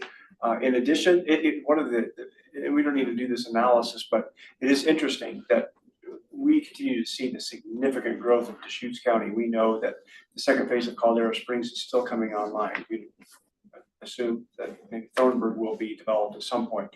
What those can do to the TLT collections as well, and the revenues are very, very significant. I don't know that the rest of the state is seeing that kind of additional tourism development, and those are just 2 rural examples right now. So I think we can certainly continue to see our revenues increase over time. The fact that 42 units at Caldera have been sold this year to date, and they normally only sell 30 a year. They're actually moving up the projection for finishing that project maybe a year or 2 ahead of time. Anyway, yeah, 42 have already been sold at Caldera. Incredible numbers. So anyway. Yeah, thank you, Nick, for the reminder. I believe it's April 22nd is when VCO is coming to the board, and so they'll be able to provide additional information. Good. Thank you. And I also would just say that the kinds of investments that we have seen from Visit Central Oregon and Visit Bend in the last few years into the amenities that keep people coming here. I think that those also will contribute to us to continue to have a strong TLT collections and a strong tourism industry in the region. And it is not, I always talk about the golden goose, right? We have a remarkable natural environment and cultural amenities in our community that attract people here, and we can't just expect the golden goose to keep laying the eggs without taking care of it. And I'm really glad that our tourism promotion agencies have taken on that destination stewardship, destination enhancement role in recent years. Thank you. Thank you.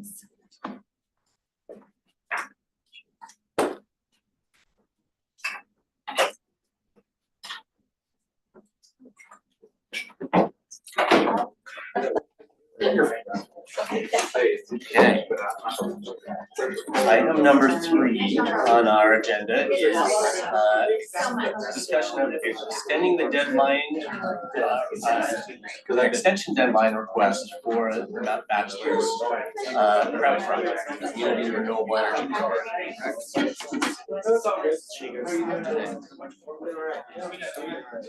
Jen, is it just you today? Yeah, I have some representatives from Mount Bachelor here if there's specific questions. Just come on up, yeah. Come on up. All right, let's go ahead and reconvene here. We'll get to visit with our Visit Central Oregon friends again soon. Thanks, y'all. Very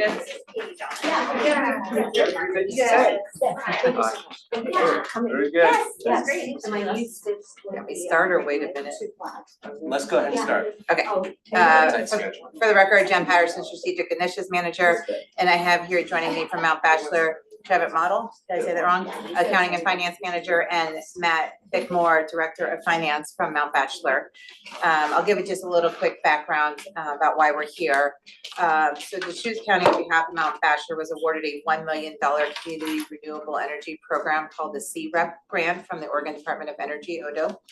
The grant money is for construction of a biomass facility to be located at Mount Bachelor Ski Resort. It was awarded on April 20th, 2023 with a project expiration date of 36 months. Mount Bachelor has requested that we submit an extension request through December 1st, 2026 on their behalf. It's a pretty standard extension request, but since it's a high profile organization and project, I wanted to have them come here to talk about it. There was some problems outside of the control of Mount Bachelor and Deschutes County for the delay, particularly with the DEQ. I think another organization. The Department of Energy provided the money and DEQ slowed the project down, is that what it is? I mean, the piping wasn't all in until, well into the fall. Correct. Like that. So, the normal construction schedule for the project was,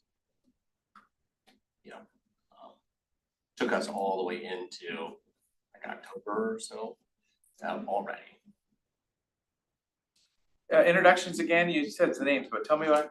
My name is Matt Bickmore, the Director of Finance up there, and this is. I'm Trevor Model, Accounting and Finance Manager. For us or Mount Bachelor? Mount Bachelor. Yeah, no, it's like, I didn't think, so I'll just make sure. So you're both the numbers guys? We are the numbers guys, Got and it. we kind of inherited a little bit of the background, Yep. but here to kind of represent some of the reasons why it was a little bit slowed down. But And then you say we, the project, so you're following it real close? I am. Great. I called just wanted to get status about 5-6 months ago or two. I'm like, what's going on? We're gonna fire it up this winter? And it's like, well, not quite yet. we got a lot of the trenching done, but we need to get a few more things, the pipe laid out this summer, and then obviously hope to be firing that thing up next fall is the goal, but obviously we need a slight extension in order to extend it until then.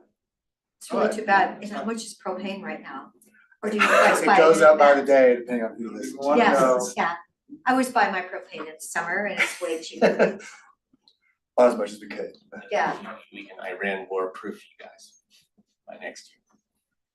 Yeah, but really was, the DEQ delay, the Red Fox as identified didn't allow us to get in there until August to do some additional trench work. That's the snowfall last year. We did have some snowfall this year, it just wasn't as much as we had, but that also delayed us a little bit. The mountain was the only place that's.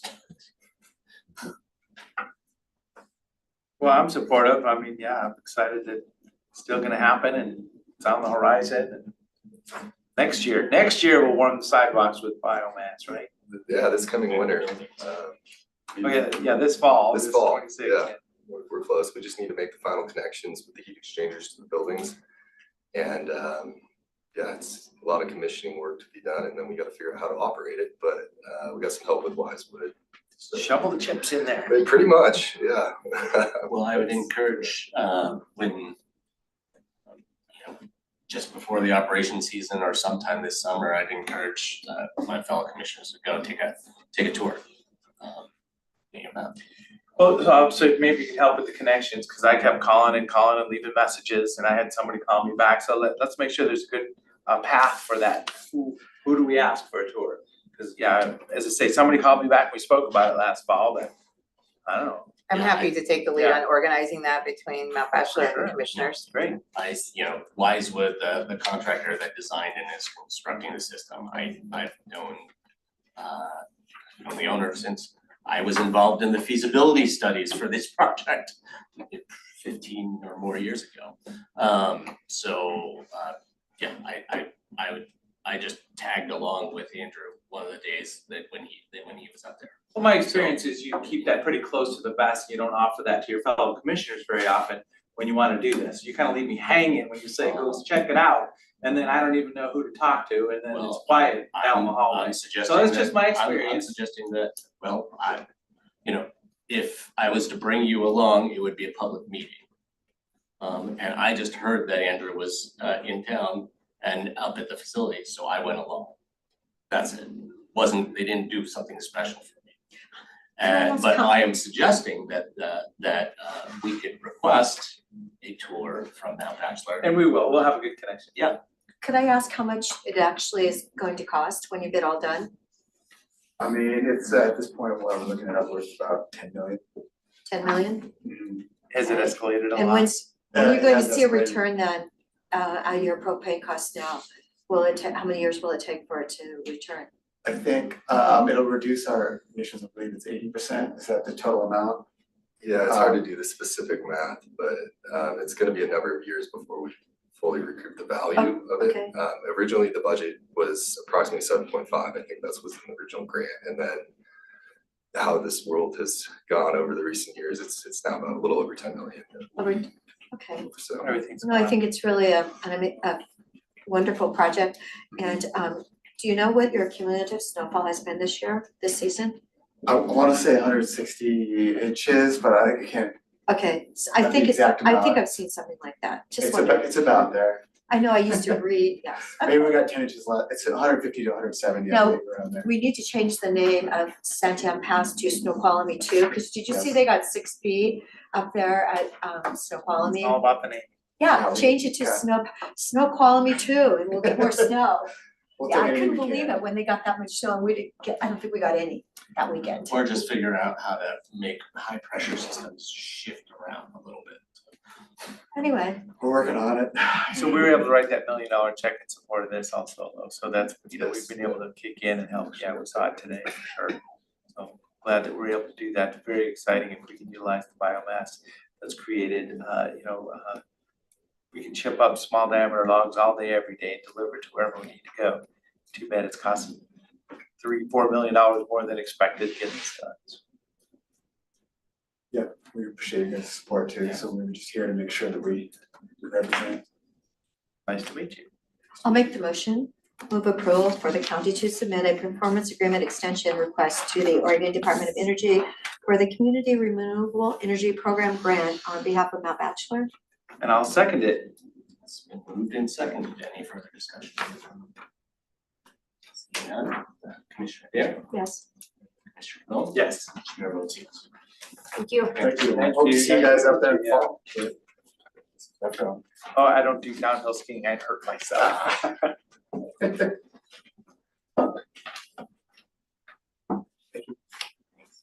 afternoon, Commissioners. For the record, Kara Cronin, Deschutes County Behavioral Health Program Manager. Here today requesting a couple motions to apply for some grant funding in the amount of about $113,000 from the Oregon Rehousing Initiative. That is funding coming through Central Oregon Intergovernmental Council.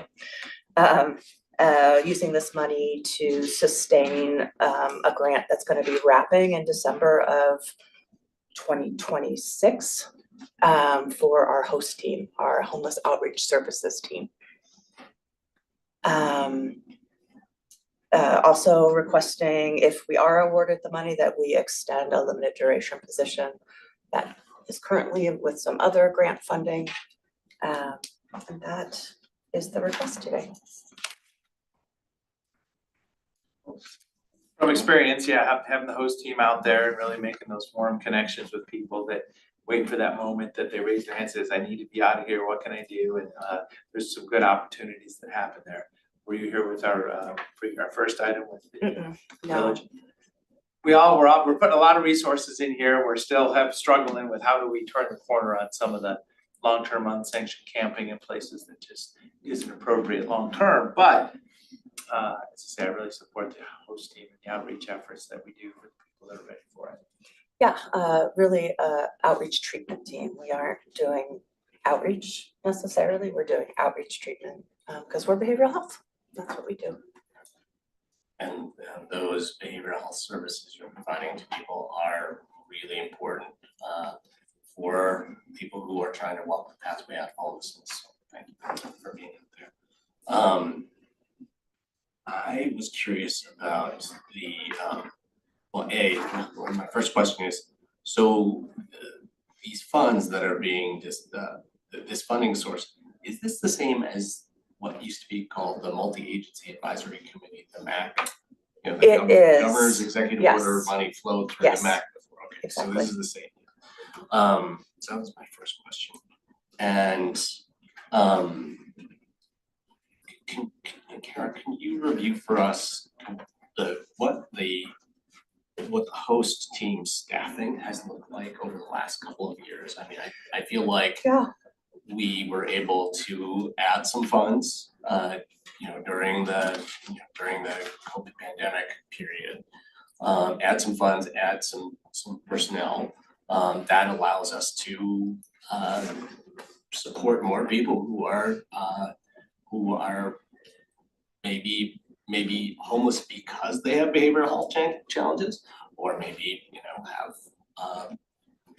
behavioral health challenges alongside being homeless. But in net, I'm sure helps us help more people walk the pathway out of homelessness. So I would like to understand what our staffing level has been on the host team, and for you to share if we've ramped down some in the last year or so, what the impacts of that might be in terms of service provision and in terms of outcomes for some of those. Sure, as you know, I think everyone was here in 2022, we were awarded ARPA funds. We expanded from a 2-person team serving all of Deschutes County. We added 3 staff at that point. Then in 2024, we applied for and were awarded BURN funding, Behavioral Health Resource Network. We expanded this team by another 3 staff. Over the last 2 years, so in last fiscal year, BURN was cut for our region and our organization by about 1.2 million. We wrapped a program that's sunsetting, at the end of this year, our harm reduction program. And recently we were informed we lost about another 700,000 in BURN funding. And so we are needing to shift staff out of this funding that's no longer available. As you also know, ARPA funding wrapped in 2025. So those funds are exhausted that were supporting the original 3 positions. So we are downsizing this team. As a result, we are going to have to serve less people and probably less communities because we just have fewer staff. We're still diligently looking for funding opportunities. The reason this is so little is because the funds have to be expended by June 2027. So it's not like ongoing funding, which is hard for an organization who hires people to sustain programs. So that's a little bit of a recap.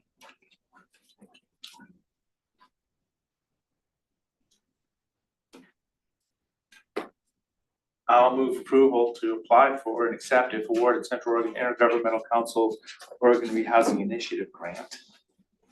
Second. Second, any further discussion?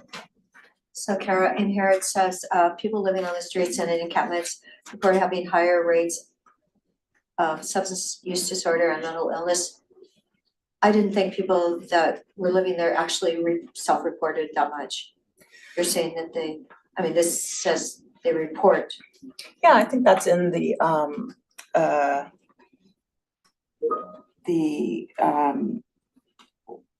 annual count. There are questions about, the Right. point in time count. There are questions about mental health disability, substance use in there. Right, I know, but looking at the prior numbers, at least, when are we gonna get this year's numbers, you know? They're usually on about a 6-month delay. I don't really know why, but I think it's a fairly complicated algorithm that they're taking the raw data through. So I don't know when we'll see them. I haven't seen them yet. Okay, cause I just remember that usually it was a pretty small percentage of people that did self-report. Yeah, I mean. Yeah, I can imagine that, yeah. Anyway. So what are we actually going to be down to now? You said you're downsizing this team. Yeah, Are we back to 2? What are we No, at? we wrapped up 2 positions, so we have our 3 original ARPA positions. We have one burn funded position. And then I have another grant from OHA, so we'll be down to 5, not including the supervisor. 5 plus supervisor? Yeah. Okay. Thank you. Any further discussion before the vote? Seeing none. Take the motion. Commissioner Bill? Yes. Yes. Chair votes yes. Thank you. No, I feel I good do about have this another one. question now. Yeah. There's ARPA two motions. Isn't the Oh. ARPA funding, isn't that done by the end of this year? It's already exhausted, Okay, at least our cause you portion. said 3 of them were from ARPA funding. Yeah, we assume them under ARPA and funding, so and other funding, we just decided these are important roles that we're gonna continue. Okay, But we certainly couldn't take an ARPA hit and a $700,000 hit on top and remain the same staffing. Yeah. Yeah. And there were 2 motions, I'm so sorry. okay, so the second motion is to move to extend a limited duration FTE behavioral health specialist 2 through June 30th, 2027, upon condition of this grant being awarded. I'll second it. It's seconded. Any further discussion? Commissioner Rea? Yes. Commissioner Bill? Yes. And Chair votes yes. Thank you. Thank you.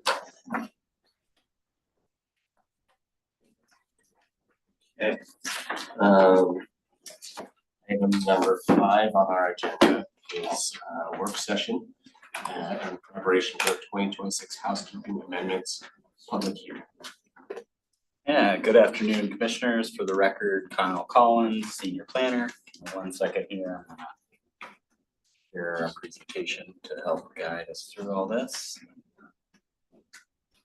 All right, as the chair pointed out, hopefully this will be quick and painless. This is just a work session in preparation for a public hearing that's going to be held this Wednesday on the 2026 housekeeping amendments.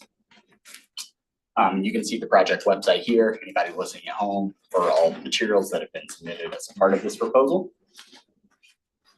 And just some general background, board's gone through this many, many times, obviously, but housekeeping amendments are sort of a catch-all term that we use for text amendments to the Deschutes County Planning Code, in some cases portions of the building code as well, to correct errors that we find in the code, reinstate any omissions that have previously been unintentionally left out of code, and to reflect any significant updates to state or federal law that we have to incorporate.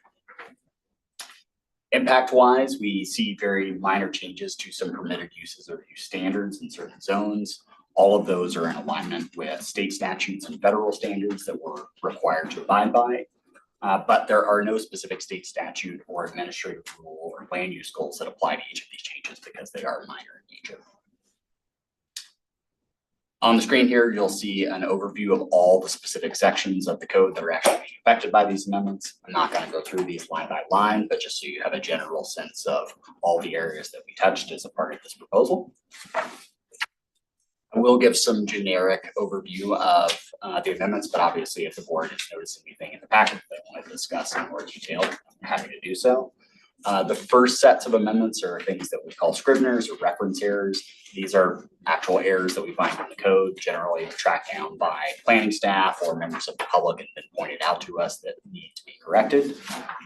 Most of these you could see in these, the exclusive farm use zone, as well as some of our accessory component. It's a relatively large chapter, the 18.16 chapter, just correcting errors in each of those sections of code. The next big bucket of amendments deal with changes in state law. And the first one I'll deal with is House Bill 2809, which was passed in 2021. And it allows the temporary establishment of a recreational vehicle as a dwelling unit if the primary dwelling unit on a property has been damaged in some type of natural disaster event. So obviously something like a wildfire is probably the primary thing you're thinking about here in Deschutes County. The previous bill that allowed this use, it permitted it for a period of 24 months. However, in 2023, another House Bill, 2898, extended that approval window up to 5 years. And so we've obviously previously adopted that 24-year use for temporary RV dwellings for those natural disaster affected properties. This is just bringing it into compliance and noting that those temporary uses can now be extended for an additional 3 years beyond that first 24 months. Additionally, we previously neglected to include this temporary use within our Title 19 zones. It's kind of a small smattering of zones surrounding the city of Bend. It was just overlooked. Title 19 is a relatively weird section of our code that we don't deal with very frequently. And so it was an unintentional omission when we previously adopted this use. And this new round of housekeeping amendments would bring that temporary use into those Title 19 areas as well. The next big state law changes deal with a section of the Oregon Revised Statutes, and it specifically mandates that local governments cannot impose any type of time limits or length of occupancy limits on RVs that are being utilized as a residential dwelling if they are located within a manufactured dwelling park, recreational vehicle park, or a mobile home park. We previously had some standards in our code. They're in existence today that do mandate specific time limits for those uses.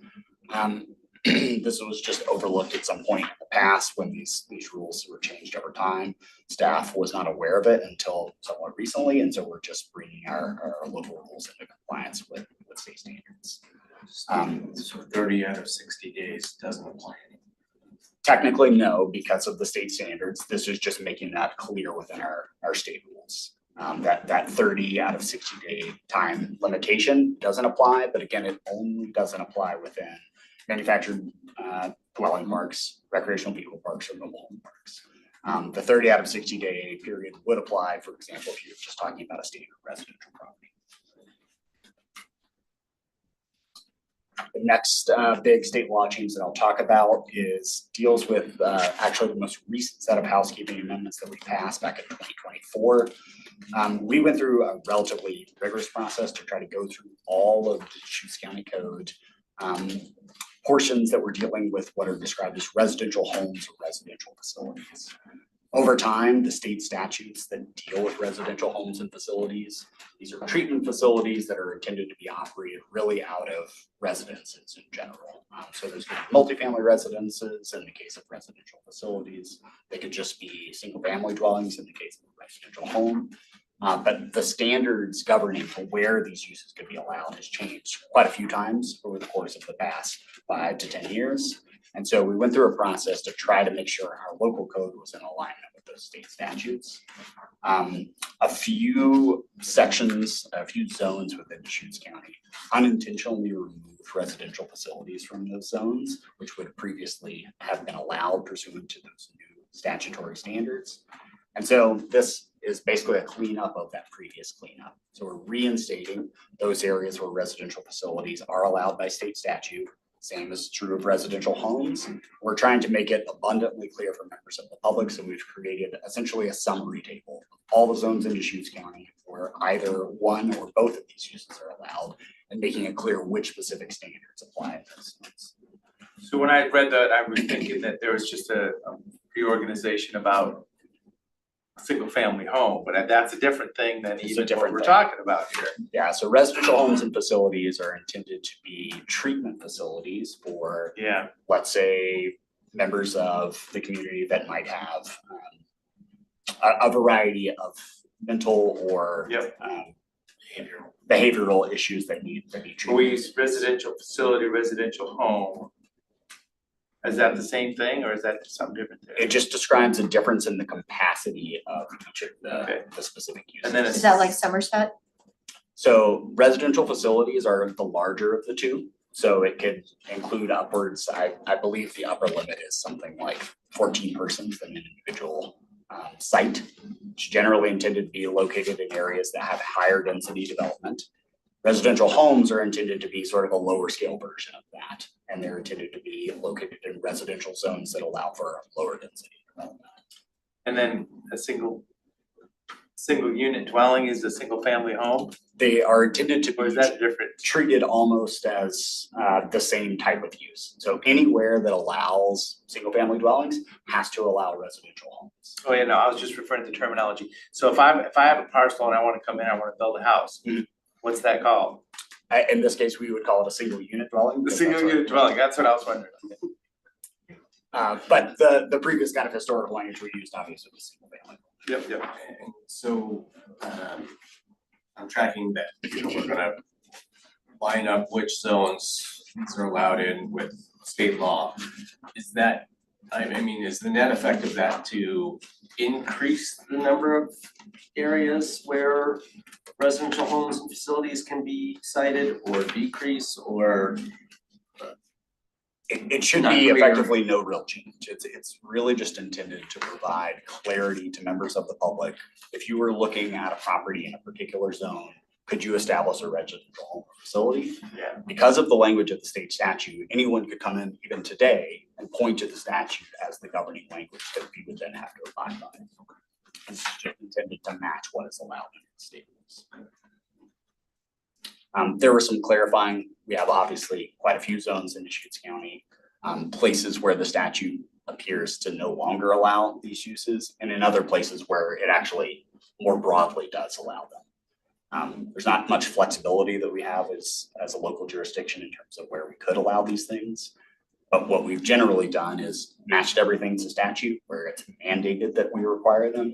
And in previous zones where there was discretion allotted to the local government, in this case us obviously, where we had already made a decision at some point in the past to allow, let's say, residential facilities, we've carried that forward.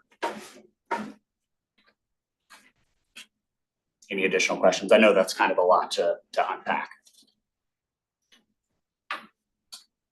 Next set that we'll talk about here is a very recent set of text amendments. You can see the file number up on the screen here that updated our local requirements for temporary hardship dwellings to conform with state law for the review of hardship dwellings across multiple county zones. Through that process, we determined relatively late that, again, we did not include them in the Title 19 zones, just an oversight as a part of that original amendment package.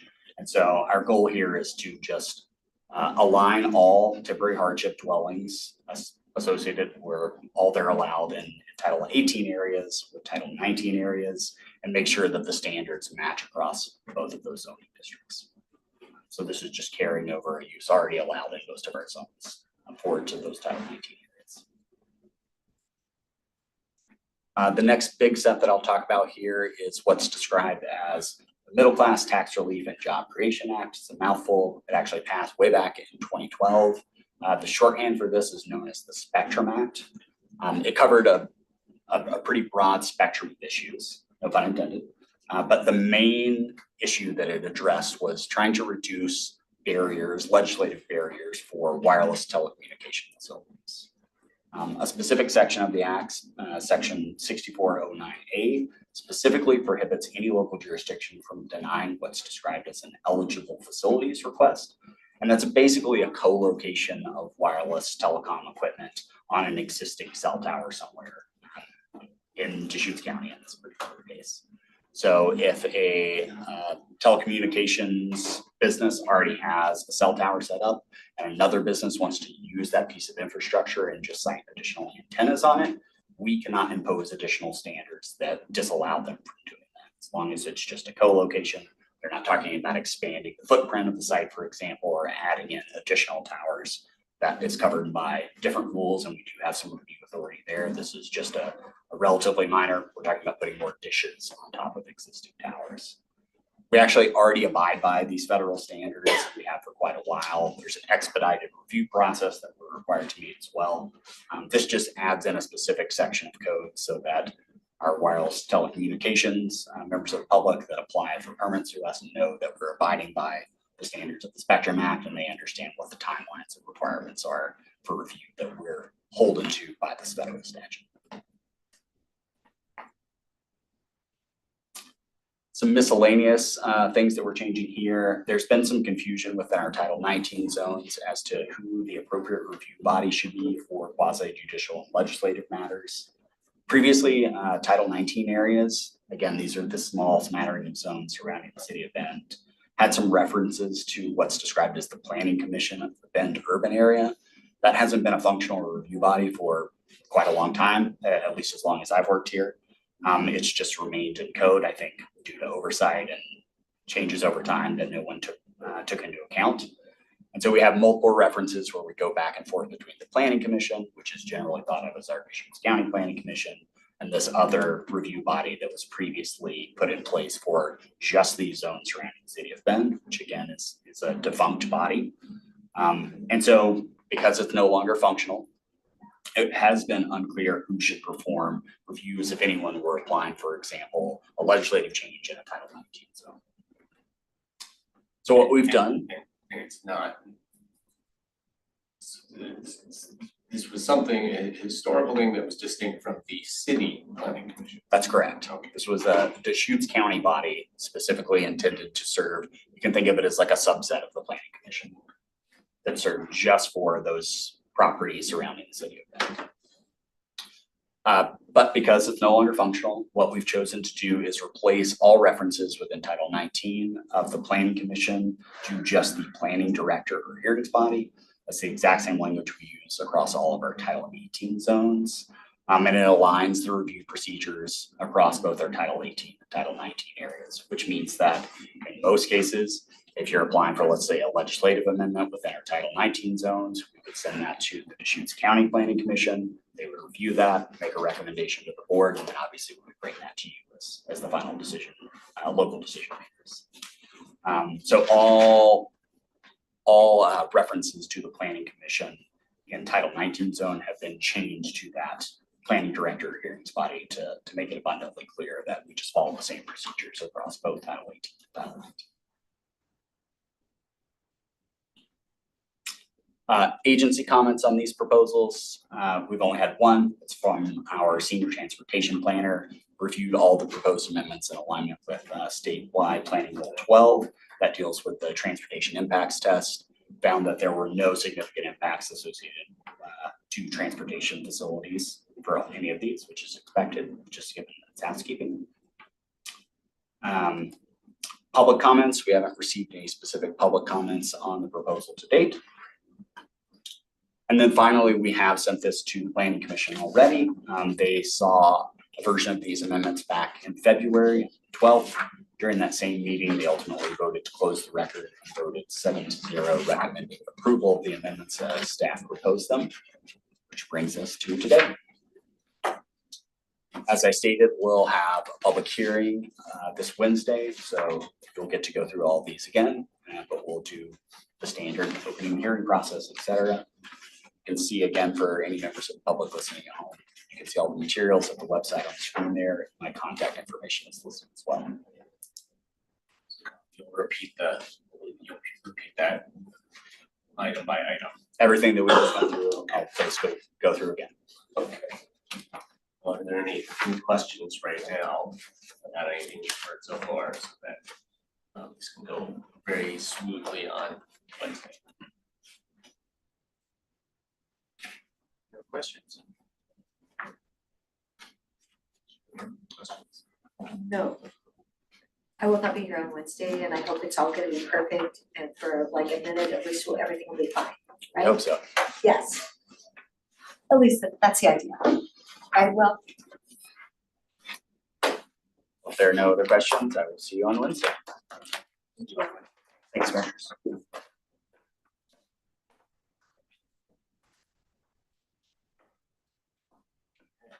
item number 6, update to policy RM-1, driving on county business and vehicle operation. Aaron, good to see you. Hello, Good Aaron. afternoon, Commissioners. For the record, Aaron Kay, Senior Management Analyst for Risk Management. I'm here before you today to seek approval of RM1, which is the county's driving on county business and vehicle operation. The policy proposal that sits in front of you has been through our Policy Advisory Committee, Legal Counsel review, and Department and Elected Official review. It reflects any comments that were received. So I'm here to answer any questions. Most of the changes were a little bit of consolidation and some housekeeping, and to try to answer some of departmental questions that we've received over the years, particularly around passengers and any kind of conditions needed as far as liability forms or allowance there, and then kind of clarification with pets in county vehicles, when animals are allowed and what functions those are. Yeah. So Tightening up the whole thing. tightening up the whole thing, yes, exactly.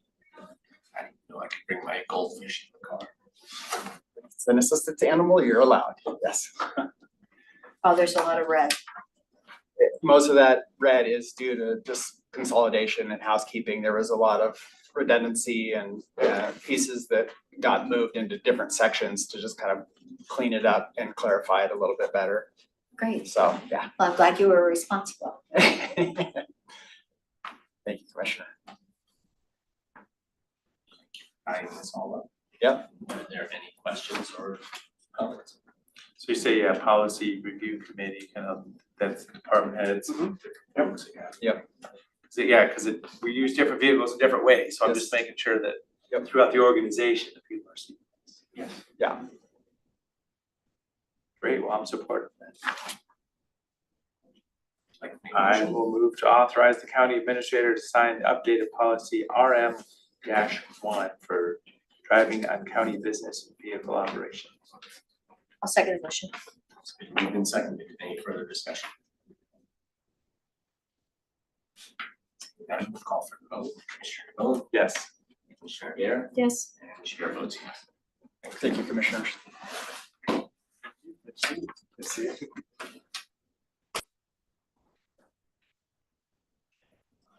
Seven. Request to accept grant funds for wolf depredation and financial compensation. Good afternoon, Commissioners. Jim Patterson, Strategic Initiatives Manager. So as I came before you back in February, the county submitted requests for wolf grant funds in the amount of $46,500. This was put together from the Wolf Committee after consideration of applications that have come through, including depredation and prevention applications. And the state has awarded those funds now. The award that the Deschutes County received is $18,192.42. They had an enormous amount of fund requested with limited pool of funds in comparison. So the state ODA put together a formula. So basically, all the counties were applied to a specific formula for the prevention funds. All the depredation funds were awarded at fair market value. And so for the most part, I think actually almost exclusively no multipliers were actually put into effect due to the limited number of funding available and the requirement that 50% of the funds available go towards prevention measures and 50% go to depredation measures. So everyone who applied for depredation funds were awarded at the fair market value, and then there was a proportional award system for the prevention funds, and with that, the Deschutes came in at the $18,192.42. So, there were no multipliers awarded. I said that out loud, and then I was like, I'm actually not 100% positive on that, but I'm just looking really quick. I would have to go back and do a comparison of each county. But I believe that they were not able to award the multipliers. With all the requests. They had that 777 legislation was passed, but there was no additional money appropriated, so Senator Nash were talking about this, it's like, well, I'm glad we got that bill passed, and you're actually gonna need more money before you can actually, can fulfill those multiplier requests. And that's why he was such a strong supporter of the TLT bill, the state TLT bill, that the 1.25% for wildlife that just passed, that is going to make those funds available in the future. And I'm sorry, I do have clarification on depredation. So every county was awarded their fair market value of depredation. There was a remaining $192,229 left over in the depredation pool of funding. And they prorated that proportionally across the counties based on their average multiplier. So counties did receive some multiplier requests, including Deschutes County. The original request for the depredation funds was 500. We applied a multiplier of 3 times, making it 1,500, and received $817.62 for that. Overall, there was this is an estimate, $1.3 million in depredation requests, and they awarded the exact amount that they had, that they were able to award at $577,702.50. So they were able to apply a little bit of multipliers, and they did it proportionally across the board. And then they did a tiered system for the prevention. So those counties that had a high level of depredation requests, they did a cap system. So those with a high level depredation request, 100,000 or more, had a cap of 175,000 preventions. And so that went down to, there was 4 tiers of that. And then once they had the cap request, everyone got either, so they either took into effect that cap, or if the request was less than that cap, they took the request in and then awarded it at a 38.6%. It's very confusing. There's a lot of math involved. We were all able to see this ahead of time and provide input. It was a really challenging, non-envious position to be able to have to do that math on the state's side. But to focus more prevention dollars in places with higher levels of depredation. Yeah, and it just got tiered out by a cap. Yep. So are you saying then we had an ask of 46,500, and you're saying then that 38% of each one of those is funded? No. So for our request, so it was 46,500, but for prevention, we can look at it at $45,000 as our actual prevention request. So counties with low depredation amounts of any county, let's see, we would be in the moderate depredation. No, I'm sorry, we would be in the low depredation request. So that cap was at 75,000 or the amount that we asked for. So we would have gotten 38.61% of the 45,000 that we requested. That's what I just said. I said 38%. Because that's, the 17,000. So but not of the total 46,500, only of, so take out the depredation. So of the other category. So the 45,000, not the 46,500. Okay.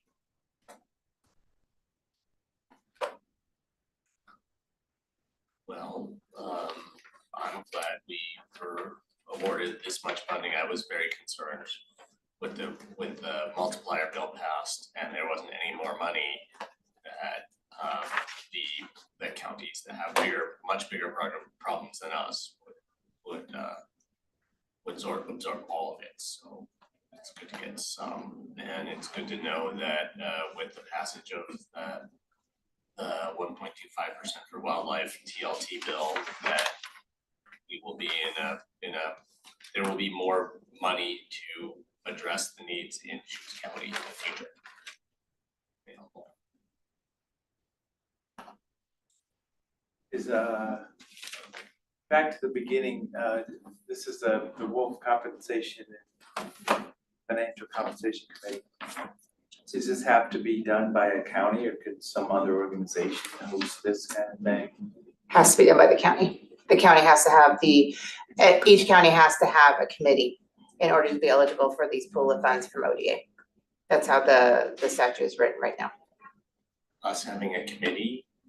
Yeah, no, I was just asking if somebody else could do it. We're gonna study wolves, we got 5 people come to a meeting, we're gonna drive to the meetings, we're all gonna get $800 for a cow that was killed. It's just a vicious cycle. Well, If there isn't such a thing as an $800 cow anymore. The good news is that we. You don't need to explain it. It's all The good. good news is that we have not had more depredations yet. And that is probably because of the preventative measures that have been enacted over the last couple of funding cycles. I mean, so if you're saying you want us to have I'm not in a committee conversation for more I was just hoping damage. somebody else could have the committee, that the county has to. For the grant funding portion specifically, the county has to have a committee, yeah. So, I move we accept the grant funds awarded.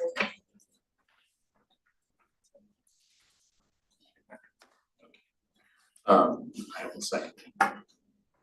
Further discussion? Seeing none, Commissioner Dare, Yes. Commissioner Vogt. Yes. Chair votes yes. Thank you. Thank you. Is anybody gonna go to Terrebonne tomorrow night for their open house? I was gonna try to be there. Okay, all right, I need to go make a call and let somebody know.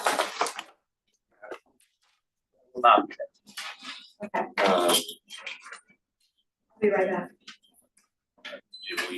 do you have any other items? Because we're about to wrap up. I gotta call. Any other items?